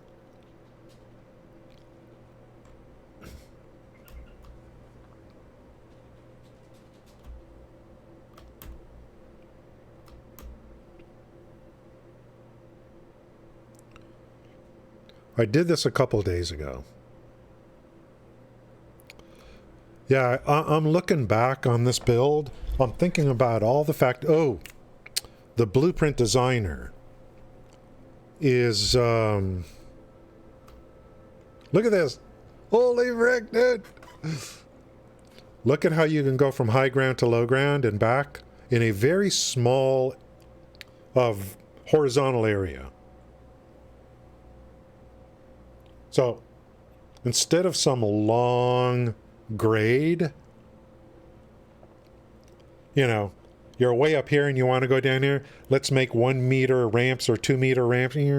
Plus I have trains that were getting stuck here too, coming down the ramp. This is a two-way, so both directions. I've got some block signals in there.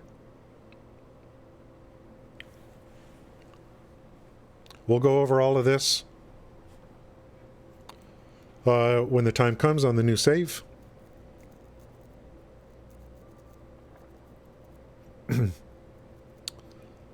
There are some really what do I want to call them? Like monolith moments in this game.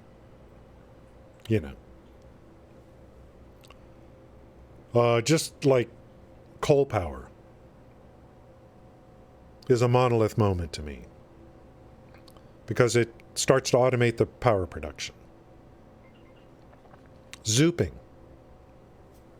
monolith moment. Zooping took this huge map and made it a lot smaller. Noodle for pipes. Monolith moment. Roundabouts.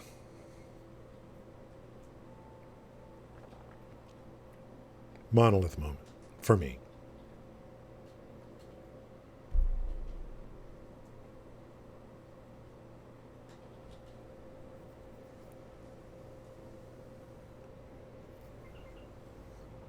There's some others too.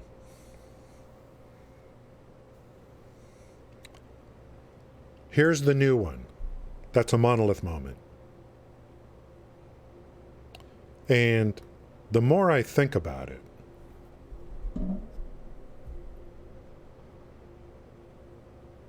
the more it rises to the top. The blueprint designer. We're going to go over all of that on the new save. Because you were talking about building in this game. The blueprint designer, just down to like a set of smelters, a set of constructors, a set of assemblers. What that does for you in terms of building. The blueprint designer may end up being the best. The best QOL. Now, zooping is like, it's hard to beat.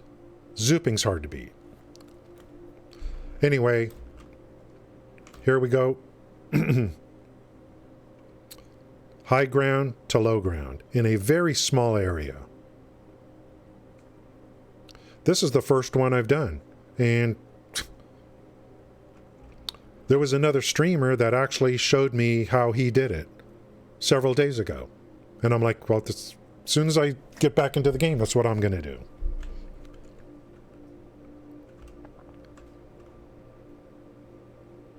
That was kind of the last, in terms of trains, that was kind of the last thing that, like, I'm like, that's the one thing I haven't done. So we've done that now. Okay, anything else on this save? See, heavy trains. We're going to try to reduce the trains on the new save. And try to use vehicles within the biome and see how that works out. I think generally speaking, vehicle paths, as long as they're in the same direction, when you record your path from different vehicle paths, they can cross as long as you're moving in the same direction. If you have a vehicle path going this way and one coming this way, that's a problem. So I might end up making a warehouses with a grid of roads and keeping the roads kind of separate. So there'll never be a crossing between the directions. So maybe I'll have one road, maybe the roads will be the same until they cross, then I'll build a bridge or something. So I'm going to try to move goods between factories within a biome using vehicles instead of trains. And no conveyor belts. I'm not running conveyor belts between factories. That's always a rule for me. Always.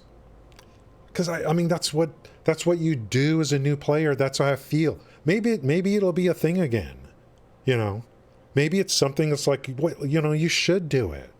You know, build a nice, pretty conveyor system within the biome between factories. It's perfectly fine. Perfectly fine.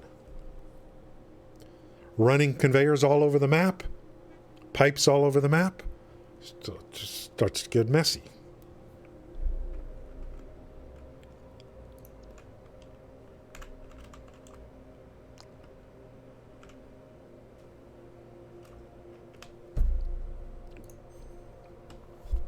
One of the best things about starting a new save is the save times are like instant. 13:26 on this one. When we get new content coming out, I'll probably bring it into this save. I consider this my main game. This one right here. When they do come out with stuff for Update 8 and beyond, of course, you know, we're going to take a look at all of that. I really enjoyed going through Nuclear on this one. That was kind of like, it's been 2 years since I've even looked at Nuclear. I want to be able to read any patch notes, look at anything they're talking about, and be able to respond to it. Say, well, we're going to be changing this to do this. I'll be able to respond to it, you know.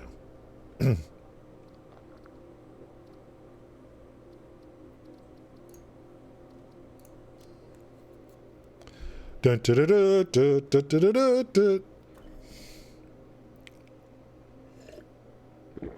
dun. That was my current save. I consider that my main game. We went over a lot of stuff on there. Hopefully new players stuck through and got some tidbits out of there. We are now going to start a new game that is really going to be used for, actually, I don't know. Initially, it's going to be used as a, like, my goal is kind of to make it kind of like for new players. Again, as I talked about earlier today, let's look at the options. What are you going to do? Where's the one I really want to look at?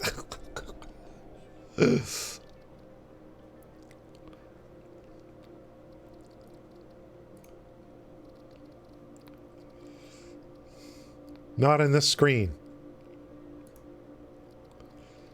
There's advanced options, and that's where we set the monster thing. But maybe we have to do it while a game is loaded or something. Globally, I have the monster set to passive.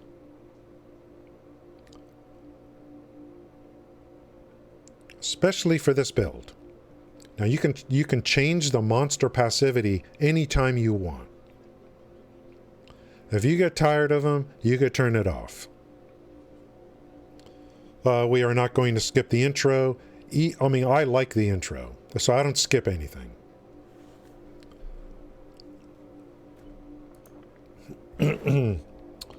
I'm just going to call this new player.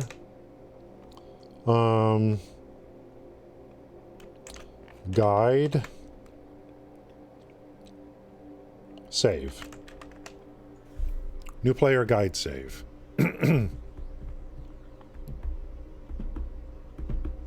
Now,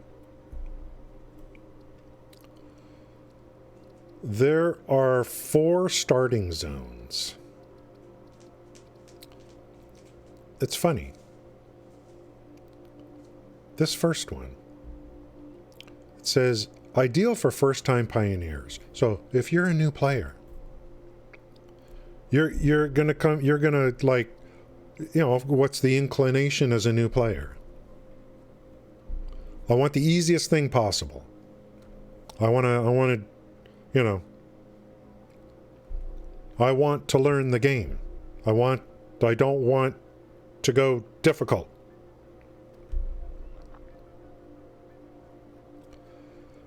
The people who make this game are saying that the grass fields is ideal for first-time players. Considering the distances between mining locations, building outposts, large transportation lines may be necessary.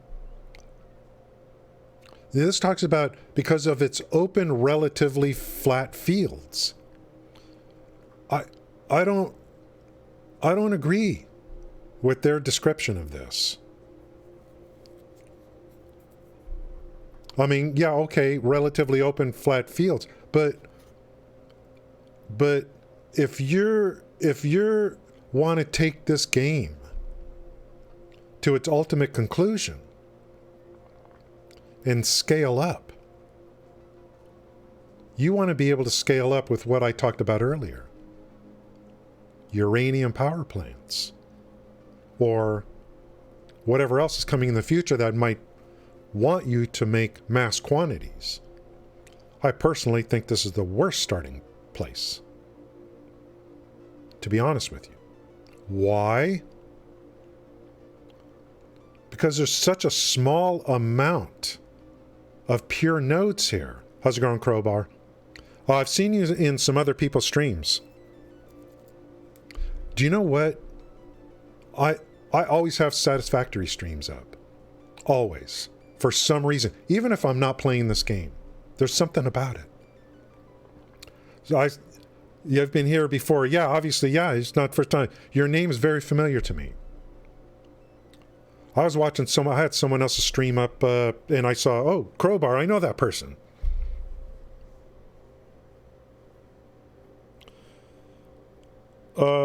And so what I'm doing here, Crowbar, is I'm basically starting a new save, and I kind of want to make this instructional for new players. It's going to be kind of uneven. Instead of making pre-recorded video guides, which just like, ugh. Trying to make a video series for this game is like, oh, you gotta be freaking kidding me, dude. I decided, why don't I just live stream it?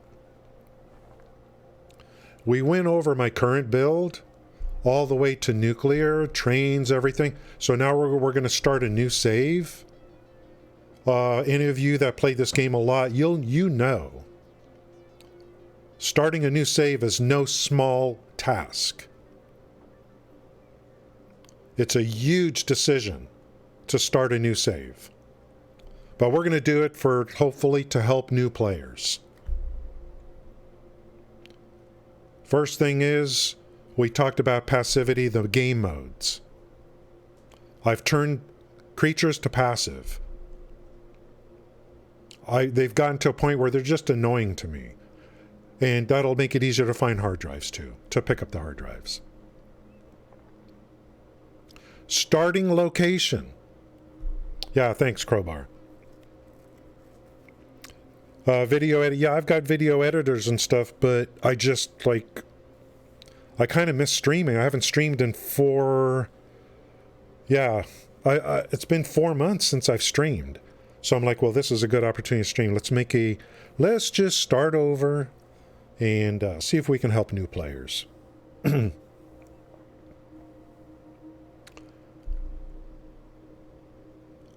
Any recommendation from me doesn't mean it's the right thing to do. Any recommendation from me doesn't mean it's right for you. I'm just going to tell you what's right for me. But to be honest with you, knowing what I know, I think the Dune Desert is the best starting location.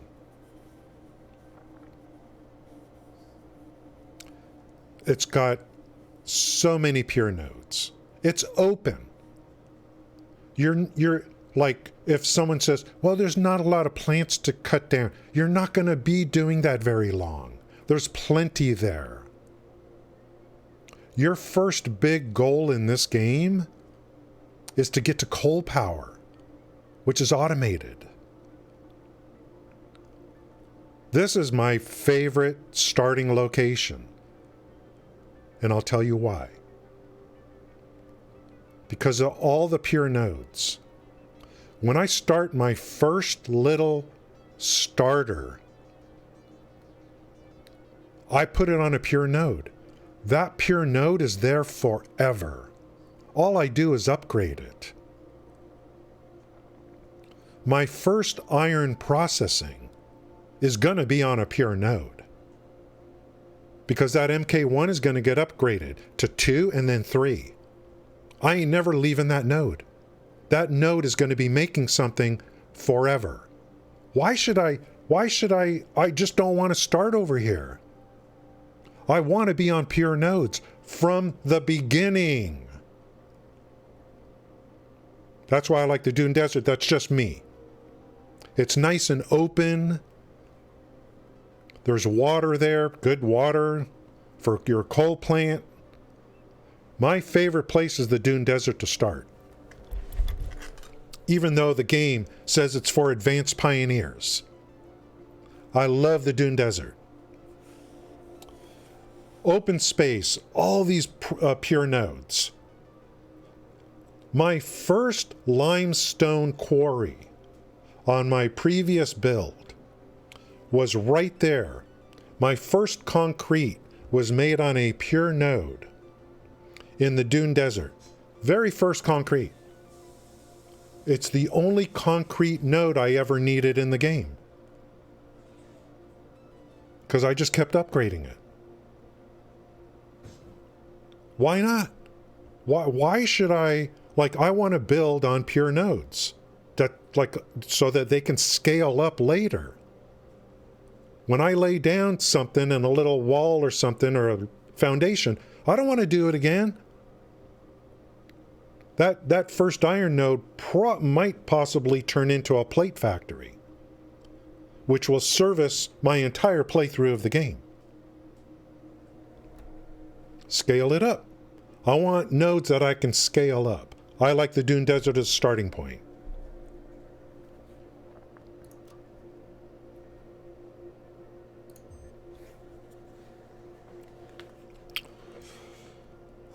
Discord. Oh, you're in Discord. Okay. Thank you. Oop, game just crashed.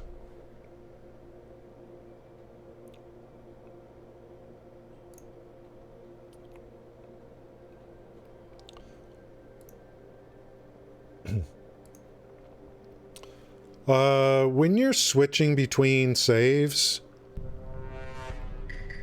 I am playing on Epic, by the way. This game initially came on Epic. I bought this game day one.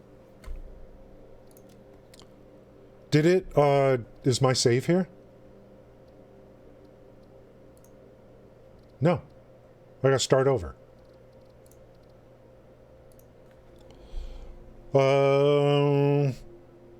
Did I exit all the way? Yeah. So we might be okay now. New player guide 1. I don't skip intro, by the way. Let's try it again.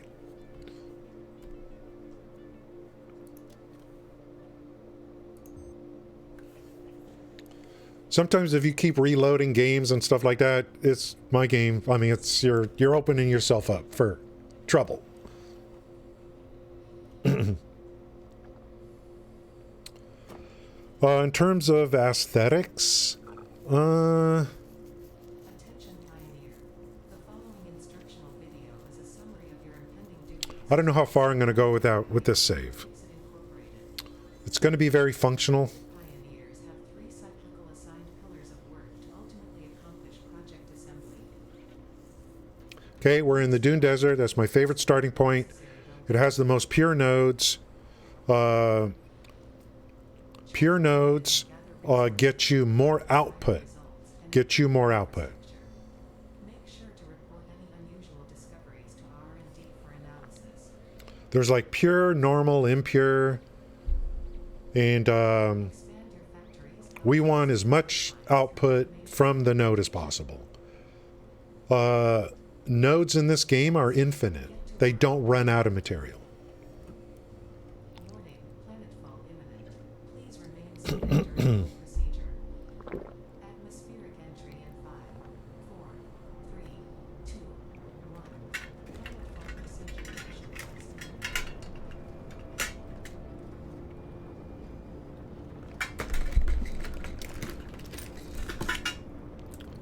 I don't know, Factorio maybe is not unlimited. I don't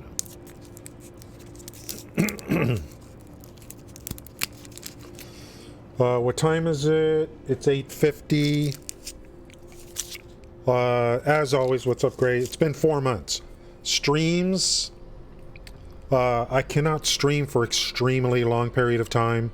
Plus, I am back on my workout schedule. So we will, you know.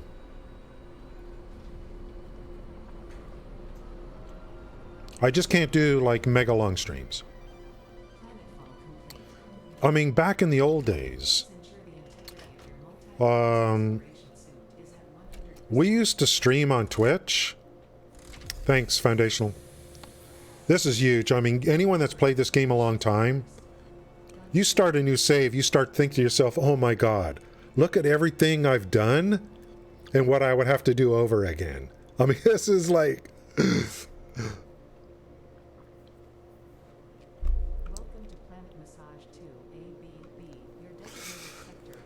Oh, it's like, oh God. That's why on this save we're going to do something a little different. To keep it fresh for me, we're going to use more vehicles. And there's this little chintzy oil field not far from here. I'll probably just make fuel there. Package fuel, whatever. Hey now. Okay, we're going to head to the ocean. So as a new player, you just want to follow instructions. Yeah, factory cards. Hairless?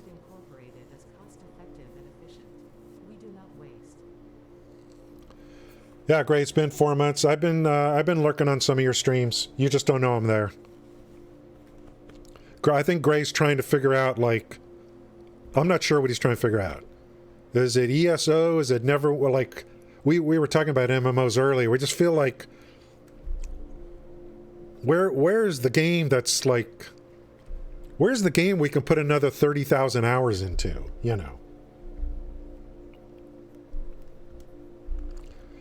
Okay, just follow. If you're a new player, just follow instructions. Press F. Break down your space machine.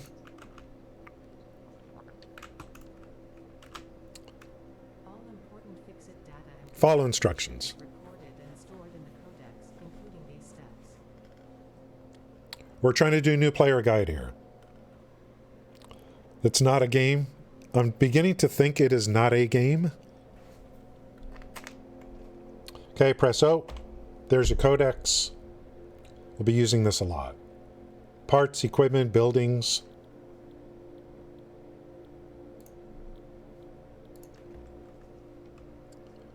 Second objective. Please ensure you have your fix-it incorporated Xenozapper equipped before leaving the drop zone. Note: according to fix-it regulations, every pioneer should have access to a means of defense against extraterrestrial threats. Okay, I'm just going to left double click on that to get this slotted. I have passive mode on, so creatures should not be Please attacking me. familiarize yourself with the resource scanner to find iron. Note: I turned up the volume of the acquisition game. iron is considered essential in preparation for all future objectives. So if it's too loud, let me know. Okay, we're going to scan for iron nodes, but press V, hold it, release.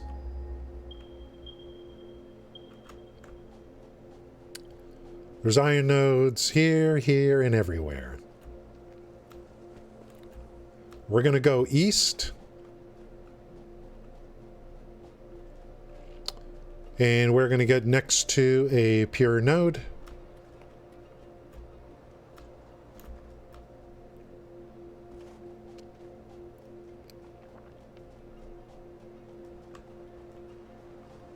I have to find it. Let's again. I'm just not sure what that is because I lost myself somewhere between having a job and playing. I think I have to find something that is more. Yeah. I don't know.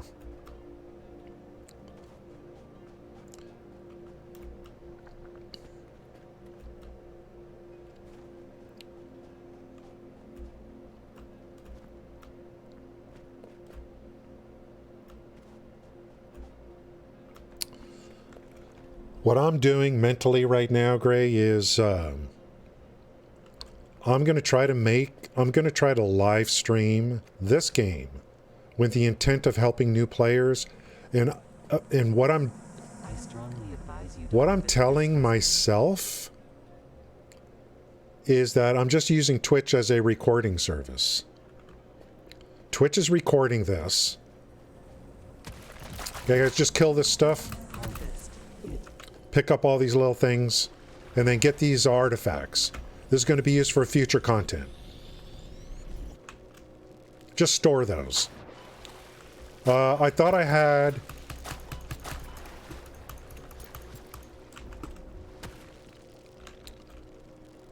Am I going to die?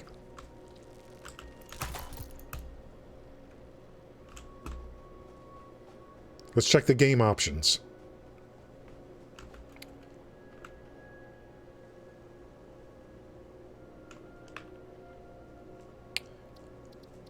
Okay, press escape when you come into a game. Go into advanced game settings. Creatures, hostility. I'm going to go from default to passive. I don't want to deal with it. Okay, now let's go back to those bees. Whatever the hell they are.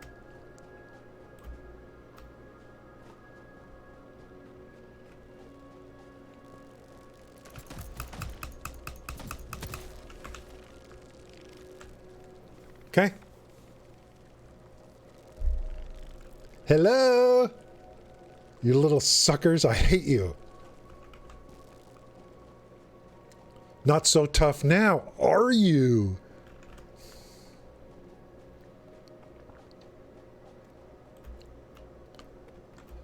They did provide a lot more weapons and stuff, you know, to deal with the creatures. I just don't want to deal with it. Don't want to deal with it. First, I need a hobby. Yeah, I mean, you gotta have some balance. It's, Yeah, it is. I mean, I don't know. How's it going, Galactic? I want to stream on YouTube. I do.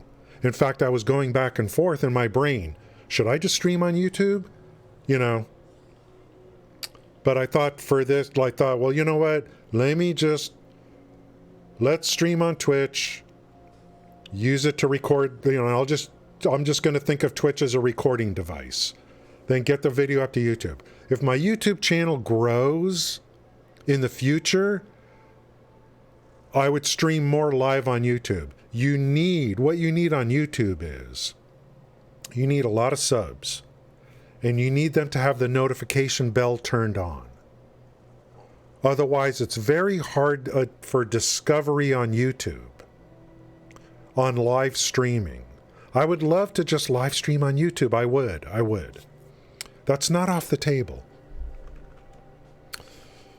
Yeah, it's been 4 months. Galactic?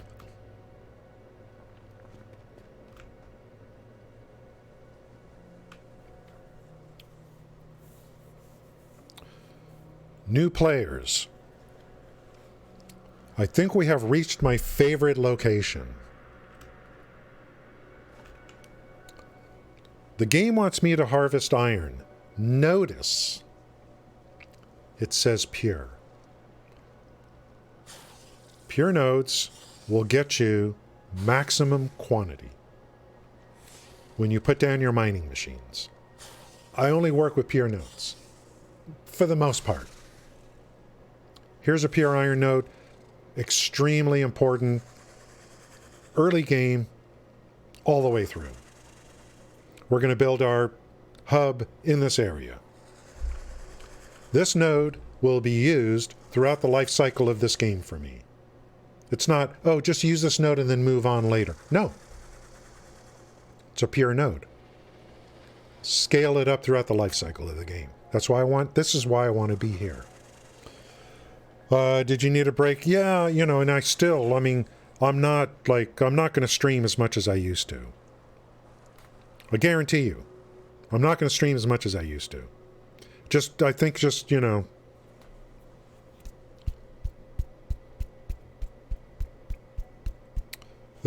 just, a lot of it is me, part of it is Twitch, part of it is there's just so many factors.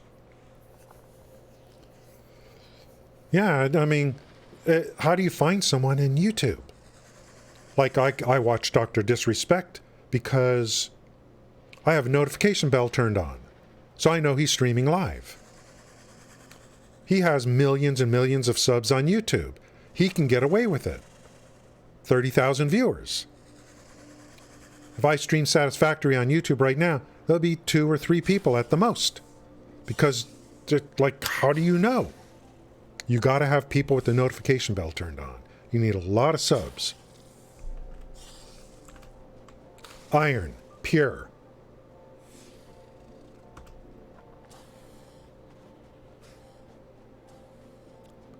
Let me show you something else, if that didn't impress you.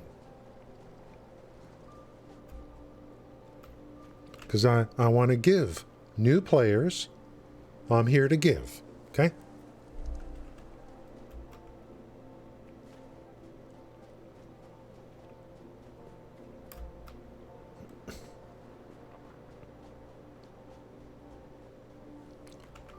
Copper. Pure. Very close to the iron. Do I have your attention now? Is that not good enough for you? Let me show you something else.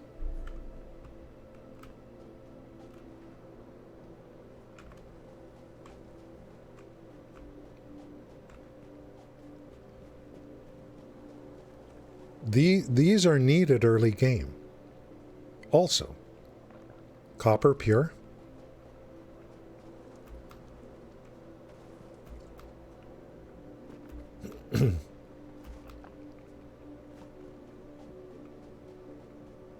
Here's where we started. Back to our iron pure. There's water right there.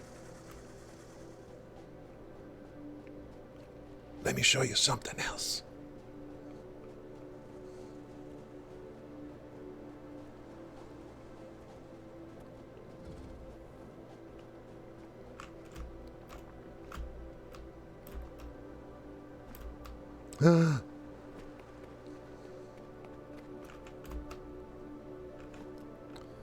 Limestone pure. Right in the general area. Open. You could smell that dust. Limestone pure. Iron, copper, limestone, pure nodes. You can use this all the way to endgame. Is that not good enough for you?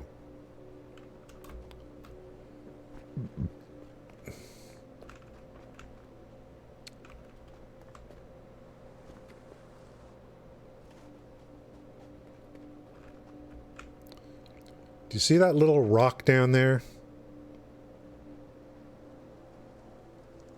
You got to blow that up with an obelisk. That's a pure Caterium node right there. Iron, copper, limestone, Caterium, all pure, right in the local area. And there's several, not of this. There's several limestone, iron, and copper pure nodes in this biome. Like more than you'll ever need. When we get to coal power, we'll talk about coal power. Okay? Okay, let's follow instructions.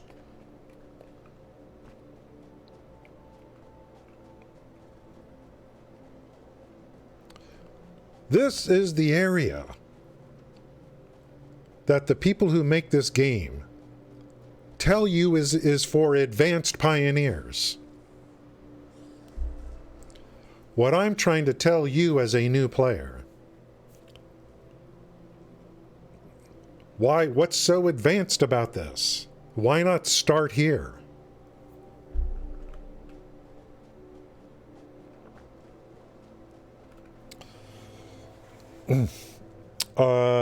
Yeah, the live streamer page, it's a mess. YouTube just doesn't seem to want to do anything about it.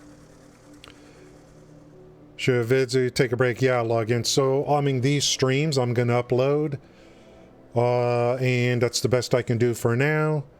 My devotion, I don't know if Gray is still here, I think Galactic's, the content creators are here.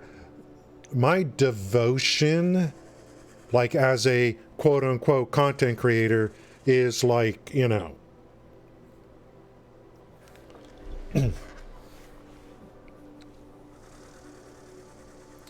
I could like trip over a chair and say, okay, just because of that, I'm not streaming ever again. I mean, that's how, you know, it's just like,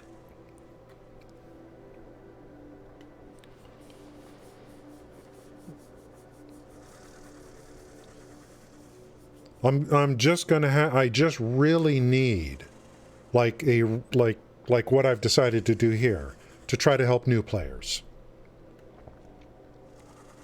And I need to balance. Don't stream so much.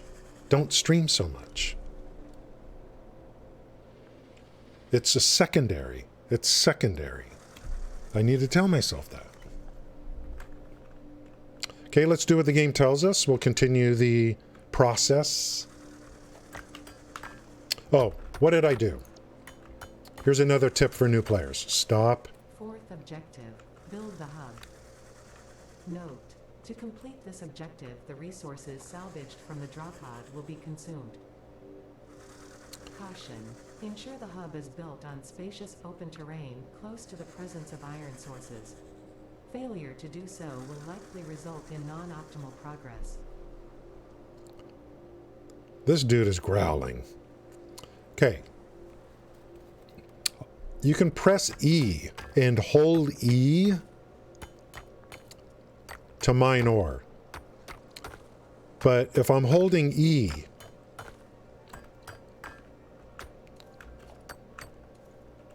and what's the other key?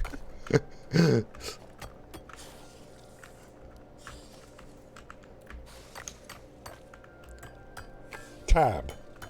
Let's do this again. Stop. Okay. Hold E, then press tab. When you hold E and press tab, it brings up the inventory menu. Look. No hands. New players. You can go now and ponder the universe. You can be Einstein. You are mining ore with your hands in the game, but not out of the game. Press and hold E, then press tab. You're automatically mining ore, okay?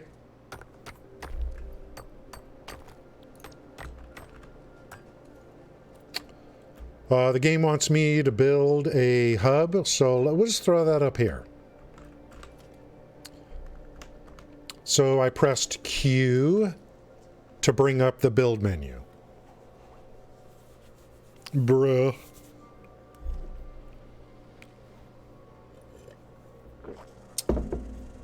So let's do that again. Q.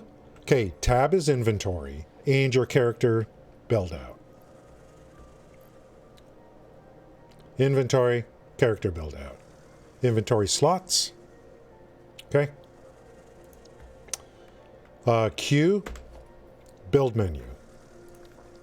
There are things called special items. The hub is one of those. Then there's production for machines and stuff like that. So I'm going to left click on the hub. And when it goes green, you know you can build. We definitely want to be close to iron sources, but we're close to everything. Everything. Left click again. And there's the hub.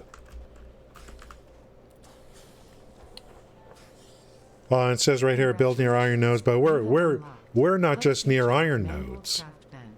Hub feature, hub terminal. Fifth We're objective, complete hub upgrade 1. Note, the craft bench and hub terminal are essential for progression to the next objective. We not only built next to iron node, we built next to a pure iron node. We have a pure copper node nearby. We have a pure limestone node nearby. And for later, we have a pure Caterium node nearby as well. That's later.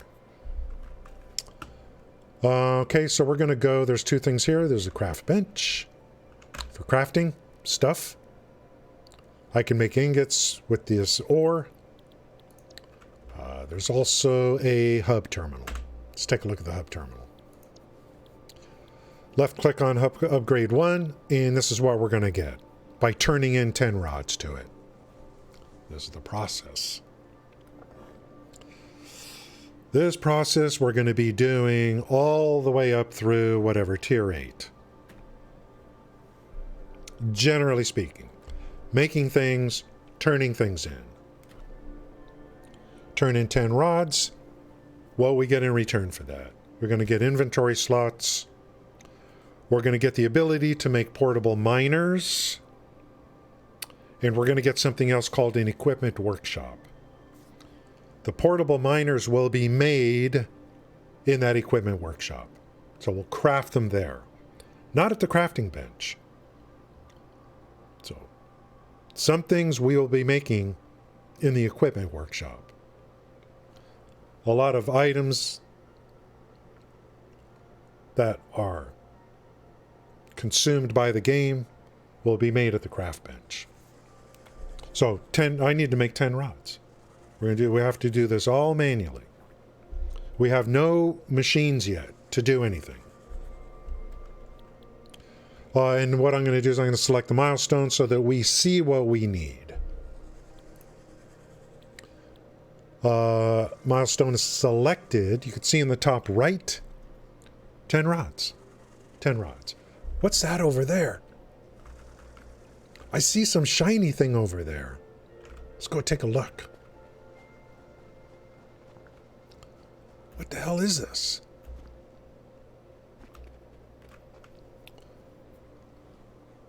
It's a blue power slug. Blue. That tells me there's probably other power slugs with different colors. Ultimately, what this is going to do, we're going to be converting this to power shards, where we can overclock machines. The thing that I use this the most for is the mining equipment. We will eventually be on MK3 mining, fully sharded with 3 shards. That'll get us 780 output per minute. These have to be researched first. We'll go over that when the time comes. Okay. Let's just get it. I'm going to press and hold E. This guy's in my inventory now.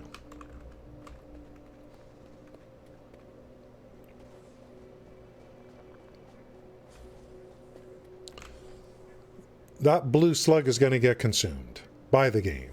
Then any ones in the future I'll be able to convert to power shards.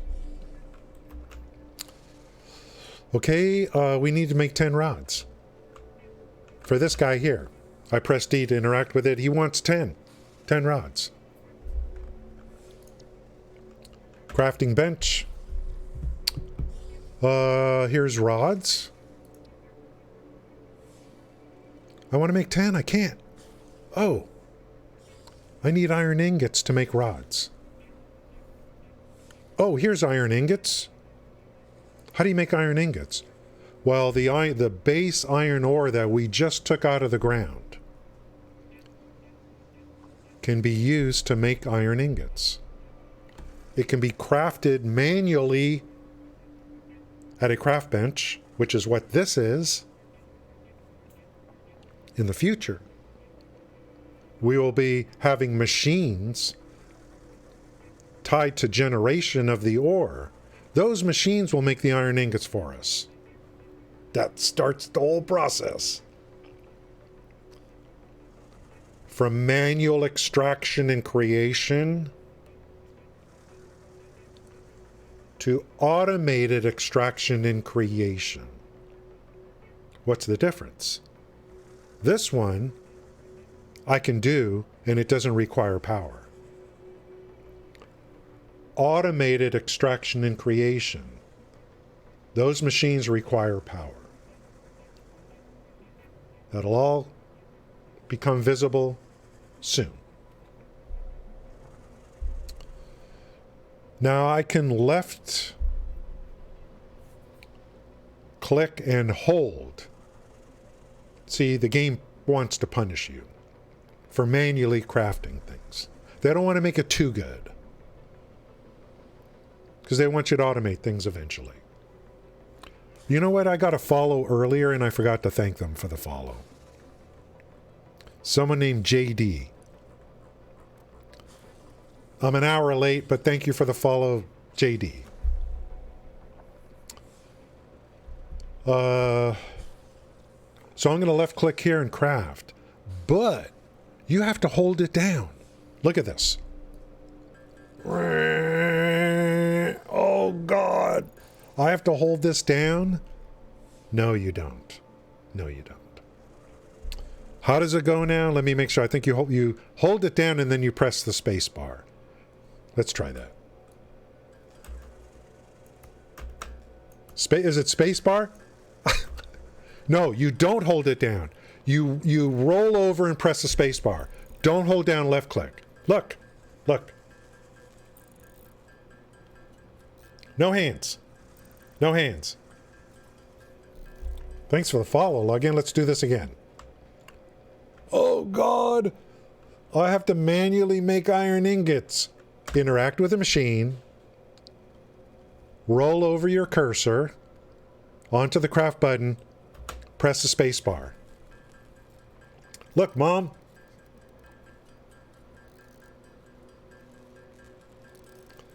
Do you know when I first started playing this game? I was holding down. I didn't know. I didn't know.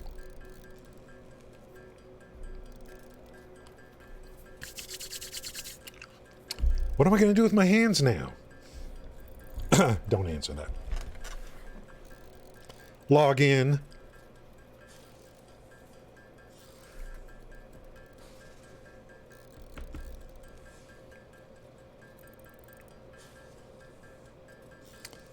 They're going to give us a little personal storage box real soon. We're going to be... There's certain things we're going to put in there. We don't want to be holding this stuff we're not going to need till later.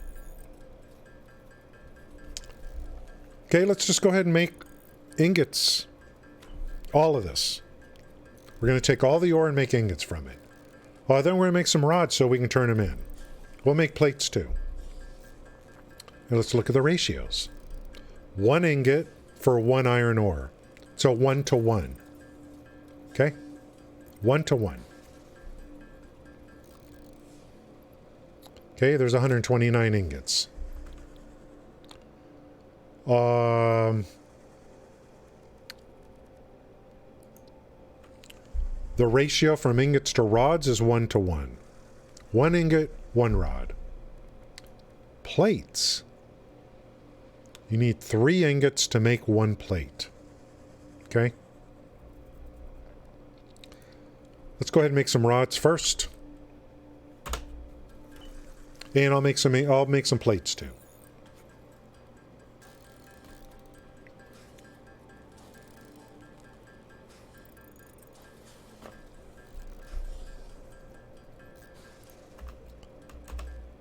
Okay, let's go ahead and we got 58. Let's finish it off by making some plates. Hands free.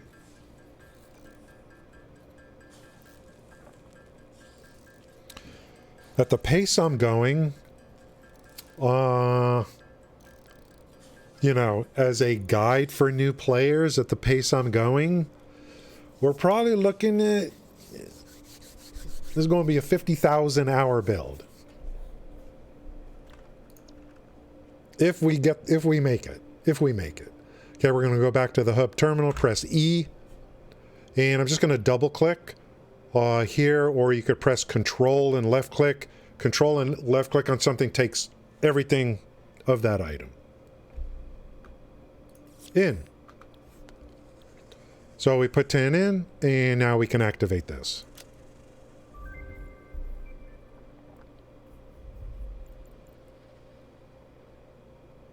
Congratulations, you have unlocked Building Workshop, Equipment Portable Miner, Inventory Additional Slots, Hub Feature Personal Storage.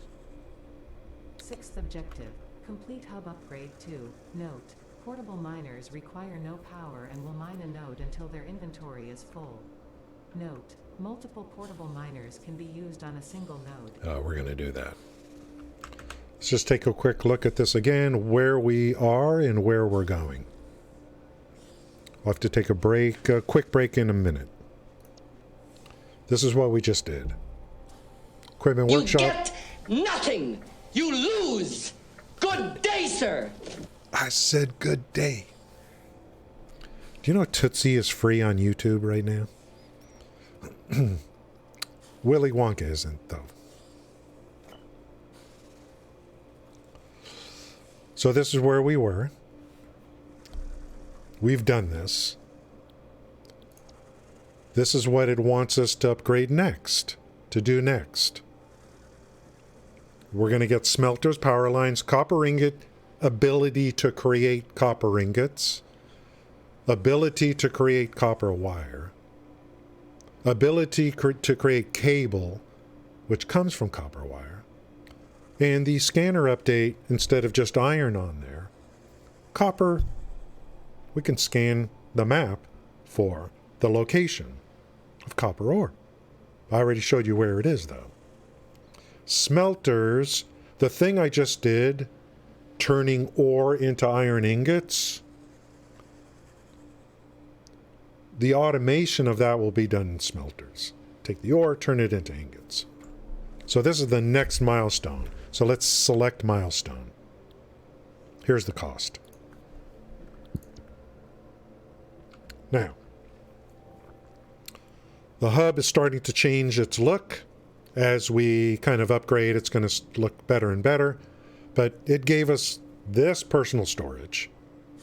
So let's make use of it. I'm going to move this. We don't need till later. I move that in there. Animal remains, we move in there. The slug, we're going to move in there for now. I only want like materials, like crafting materials and stuff in here for now, for me. So even throughout the life cycle of the game, this box is going to have very special, unique items in it. Power, shards, slugs, these artifacts, which are going to be used for future content. I'm just going to load them all in here.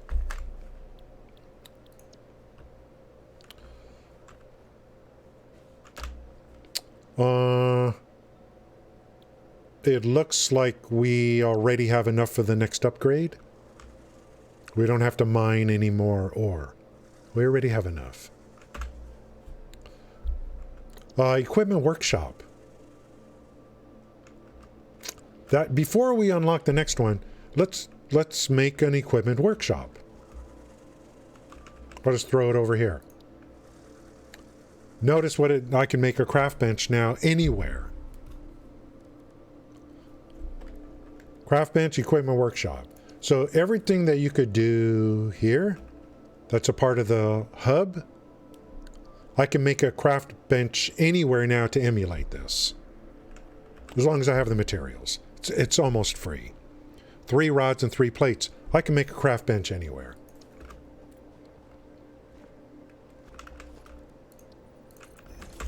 Anywhere. And then I can make stuff. Equipment workshop's a kind of a different thing. Let's make that. That's where we're going to make the portable miners. So we can actually have machines. The initial machines to get some ore for us that don't require power. So I was wrong earlier. So to get ores, you can manually do it with your hands or with these portable miners. Both those ways don't require power. It's when you put down the mining equipment, which we'll look at later, those need power. Portable miners are going away.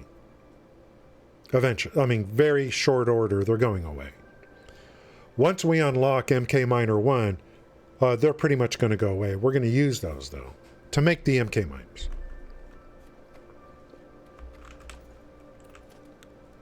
Press Q. Equipment workshop. Place that down. Let's see what's available to make right now. We can make another Xeno Zapper. We already have one, but if you lose it or whatever, you can make another one. Here's the portable miners. Plates and rods. So we're going to make some of these and throw them down.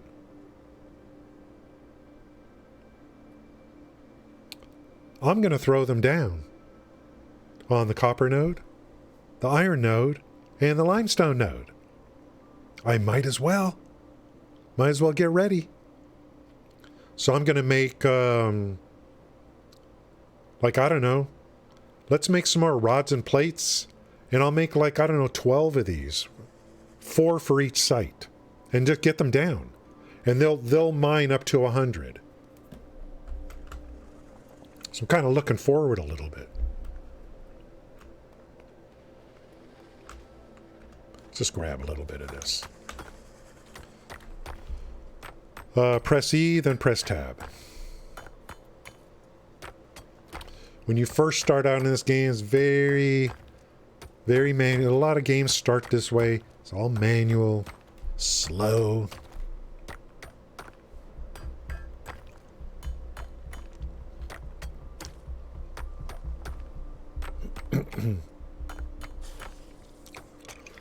When I first started the stream today, I showed you my current build. You saw trains going everywhere, nuclear towers.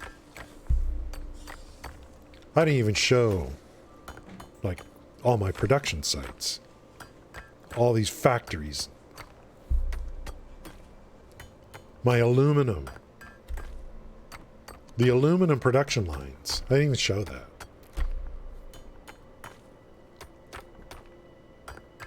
Crazy. The battery factory.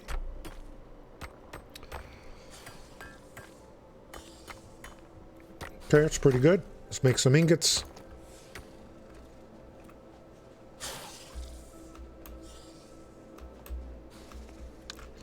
I should try to kill this thing so he stops making all that noise.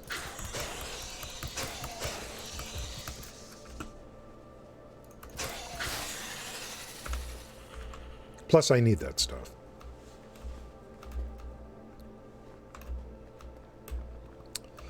Passive mode is nice. Let's get that into here. Okay, craft bench. Let's make ingots. Roll the mouse over here, press spacebar. Then we'll make plates and rods, and then we can go to the equipment workshop and make portable miners, lay them down on the limestone, on the iron node, and the copper node, because we know what's coming.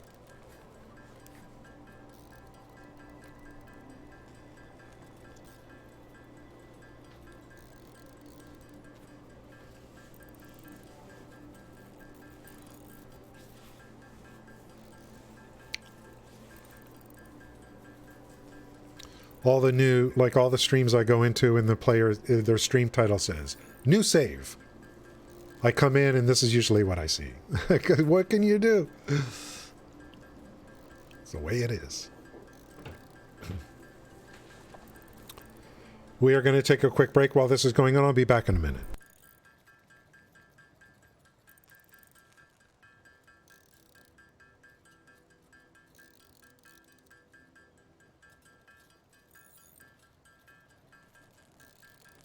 Let's go!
Thank you. Thank you very much.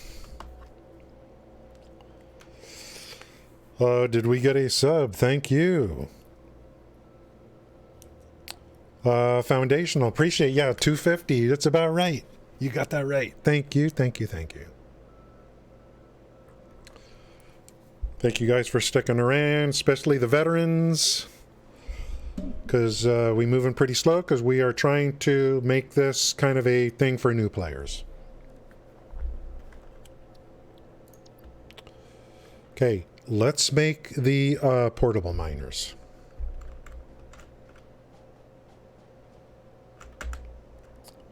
$11.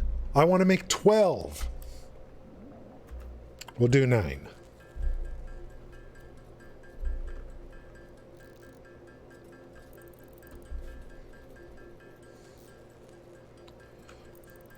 Even this I'm doing hands-free.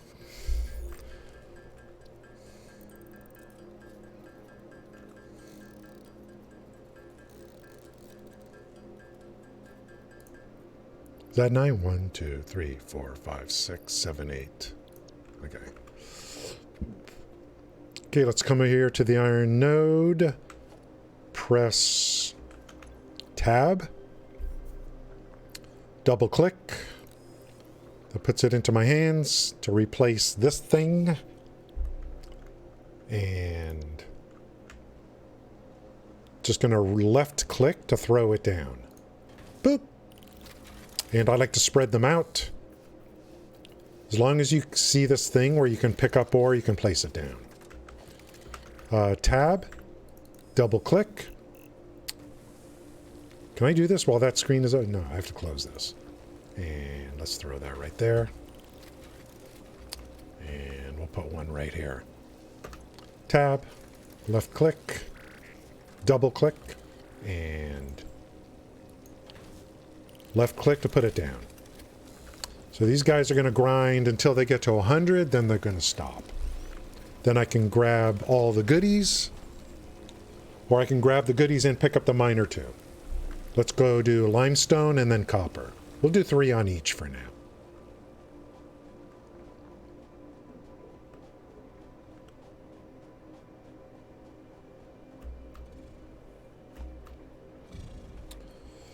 Pretty shortly, the game is going to ask me kind of to do like concrete or whatever. We'll be in a good position for that. We'll already have 100, 300 ready to go.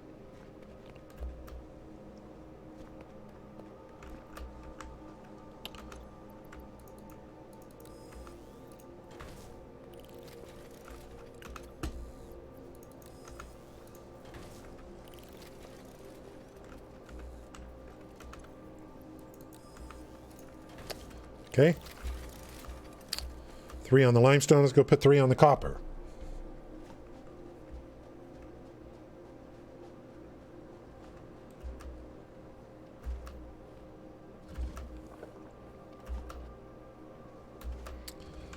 Then we'll work towards the next hub upgrade.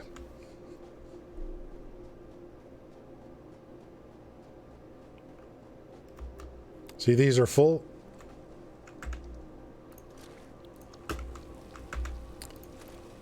I'll grab the ore, so they start pulling more. Now, basically, you don't have to manually pick up anymore if you don't want.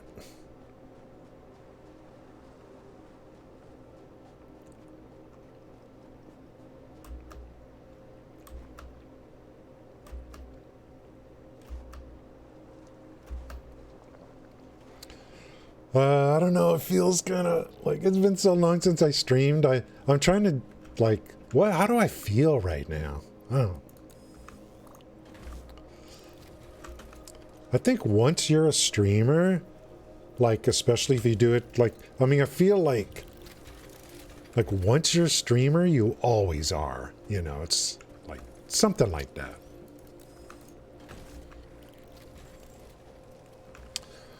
I started, my first stream was early September of 2016. Okay, we'll let those run. That's copper.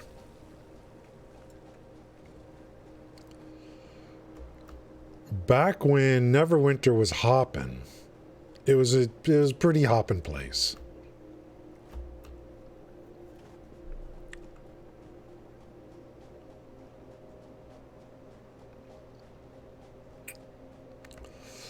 See, these are full already. Nice.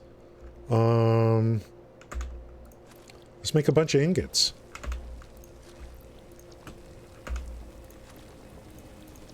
Storage space pretty limited early, but we'll get more.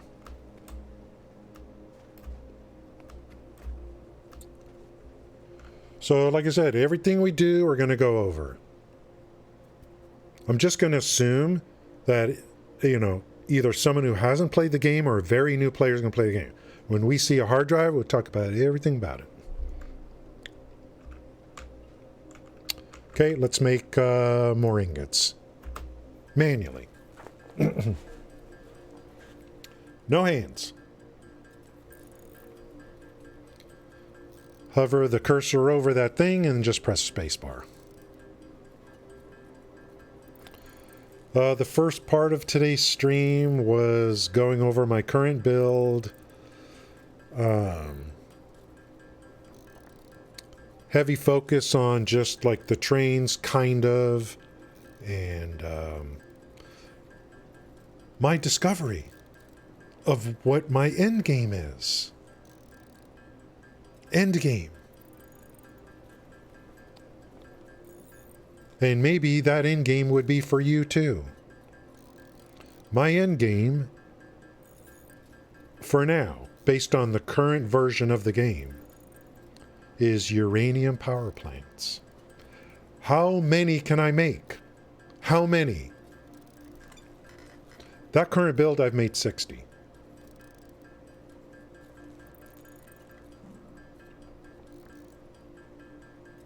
The more uranium plants you make, the more it's going to put stress on your systems of production, which is exactly what I want. I want to see what breaks. Uranium power is a constant consumption of inputs.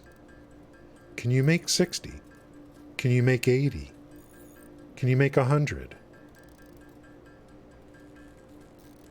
Can you make 120? How far can you push it? And if you do that, you're going to have to use the alternate recipe out of the manufacturer, not the blender recipe with concrete, because that uses twice the amount of uranium. I think we've got 1,500 uranium per minute maximum on this map. That's the limiting factor. Why would you use a machine that uses 50 per minute instead of 25? Because it's easier. I've seen a lot of people make 2 nuclear towers, and that's perfectly fine if that's what you want to do. Or, 10.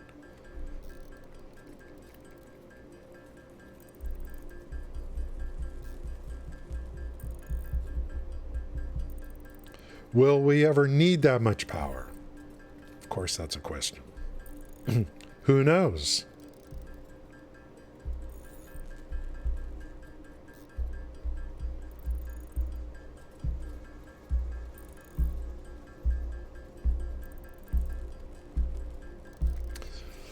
While I was on break, I did try out some other demos. Tectonica again.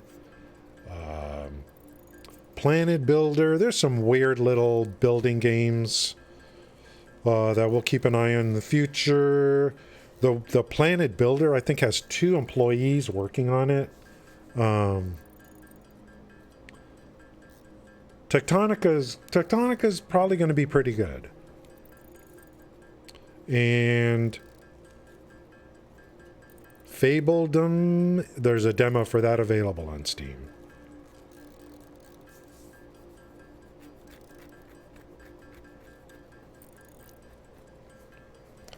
I think I don't know, maybe just the PC. Everyone's waiting for Diablo 4. And I don't see how you could wait for Starfield because we don't have a launch date. I wouldn't hold my breath for Starfield. Diablo 4, yes. Starfield, don't get too excited.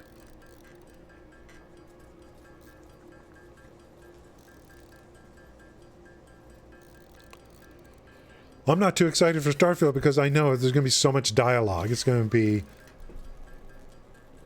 It's going to be so much RP. Hello. I belong to the Alpha Sector. Would you be interested in getting to know my people? Yes. We come from a long line of alien creatures. Please have a seat while I talk for 2 hours telling you all about it.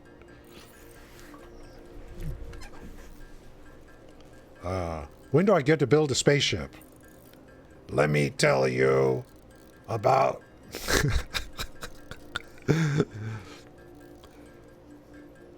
Wyoming? No, Tectonica. Yeah, we're going to need some serious modders on Starfield. Let me explain, like, what this Alpha system is meant to do in our battle with the Klingons, the most hated race in the galaxy. If you so choose to join our faction,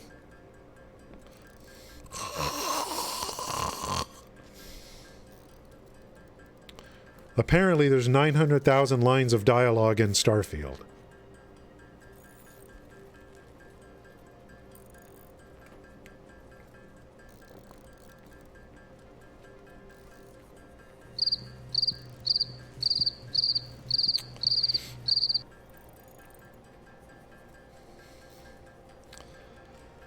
Nine 100,000 lines of dialogue.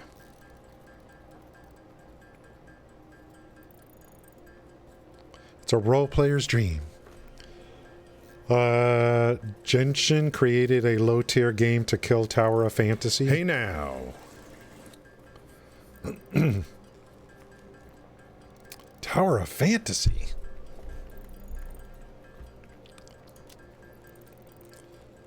Is Tower of Fantasy still around?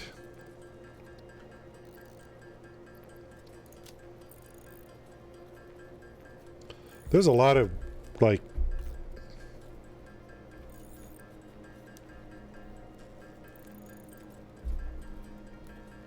Swords of Legends Online still around? Well, if Neverwinter's still around, why not?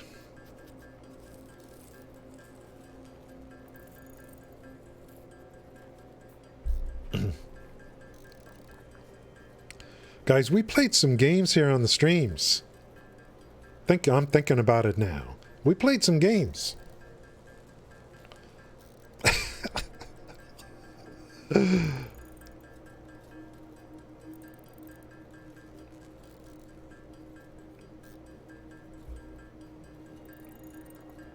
I played Swords of Legends Online right here on stream.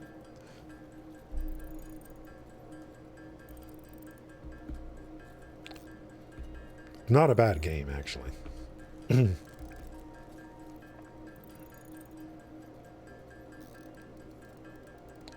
Okay.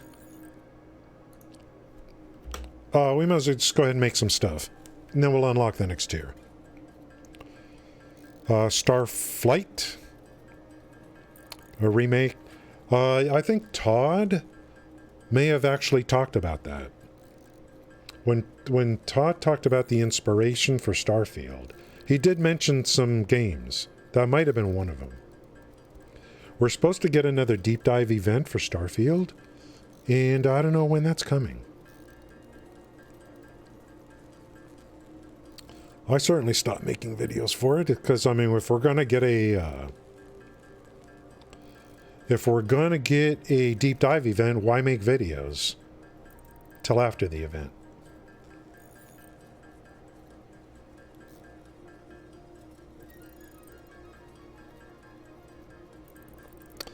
Okay, we'll make some plates and we'll make some rods too. Yeah, let's make rods now.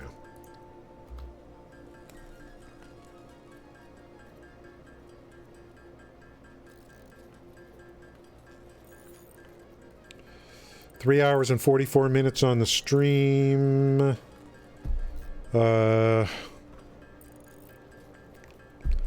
between, like, for this beginner series, there may be some gameplay I do on this save just to set up for the next stream. You know what I mean? But generally speaking, well, most of what we'll be doing on stream. But I might do some things off stream to kind of set up for the next one.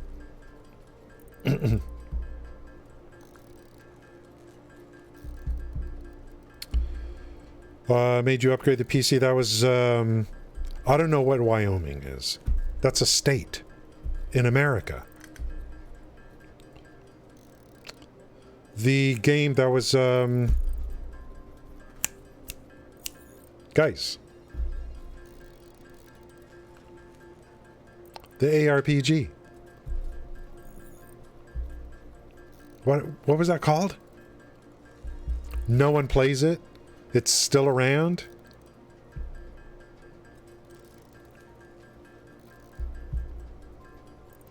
Most of the time, no one streams it. The company's still releasing content. I gotta check my Steam library. Wolson.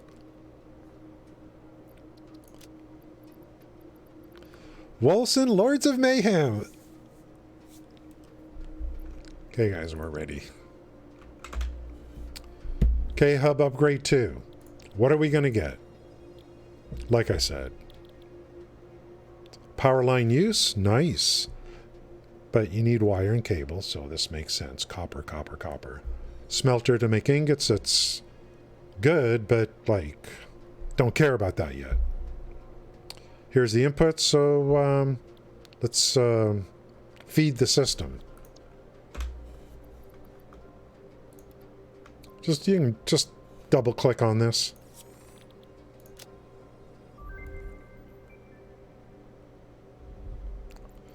Yep, Wilson, Wyoming. Congratulations. Close enough, You have login. unlocked Hub feature, biomass burner. Scanner feature, copper. New buildings and recipes, which can be found in the build menu and craft bench respectively. 7th objective. Complete Hub Upgrade 3. Note. Connect buildings to a biomass burner for power. Note. Buildings such as the smelter require a recipe to be set. Advice. Automate the smelting process and use portable miners for optimal results. Let's take a look at what's coming next. This is what we just unlocked. This is what's coming next. Constructors. So, depending upon what's coming in, ingots could come into a constructor and you can make plates, rods, for example, screws. One input. You could feed limestone in it to make concrete. So, power poles to hook up power connections. A new item called reinforced plates, which is a combination of screws and plates. This is the next unlock. What's needed for the next unlock? Well, plates and rods we know how to make them. We need wire. Remember the portable miners I put on the copper node. Let's go get that and make ingots and then wire.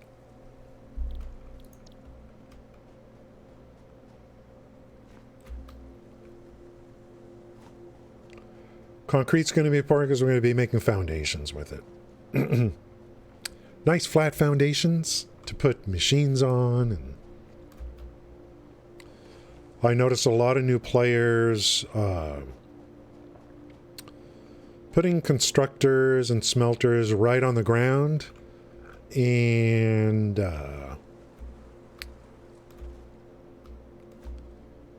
I'd say build on top of foundations, generally speaking. So I'm going to grab these. And then while they're filling, I'm going to manually mine as well. So we're going to get a bunch of copper and they're going to make ingots from that. So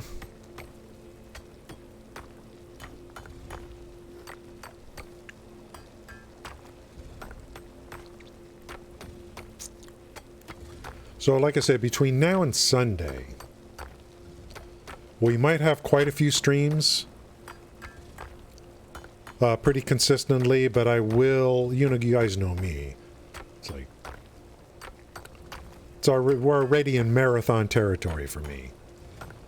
And so we're going to break for the gym, and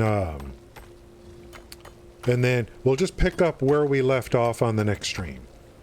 As soon as the stream is done, I'm going to kind of let it on Twitch, let it sink in a little bit for an hour or two. Then I'll attempt the upload to YouTube.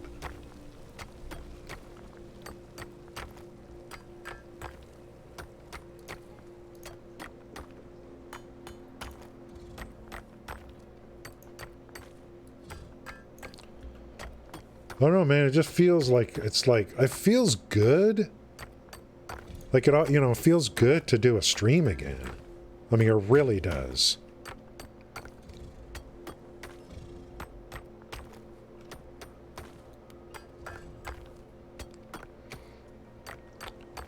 There's some guy that was streaming this morning that he said he was doing an 18-hour stream. What happened? He's not on here anymore. Oh, there he is. Hey now. He's doing a freaking 18 hours. This guy. How? You just have to be young. Thanks, Hideo. Guys, stick around.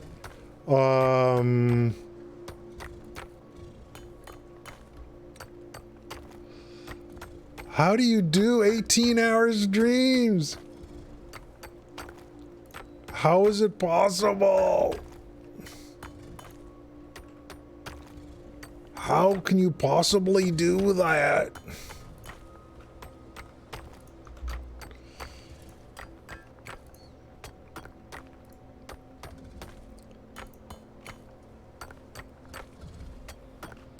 How is it possible?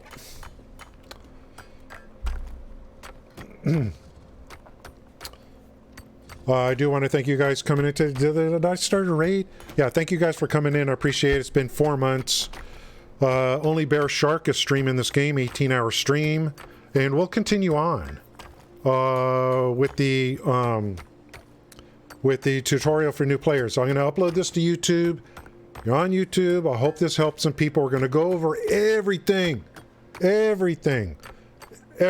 going over, and a deep dive into trains. Deep dive into nuclear. We're covering everything on this this build, okay? Step by step. Thanks, guys. Have a great day. Hope to see you again in the future.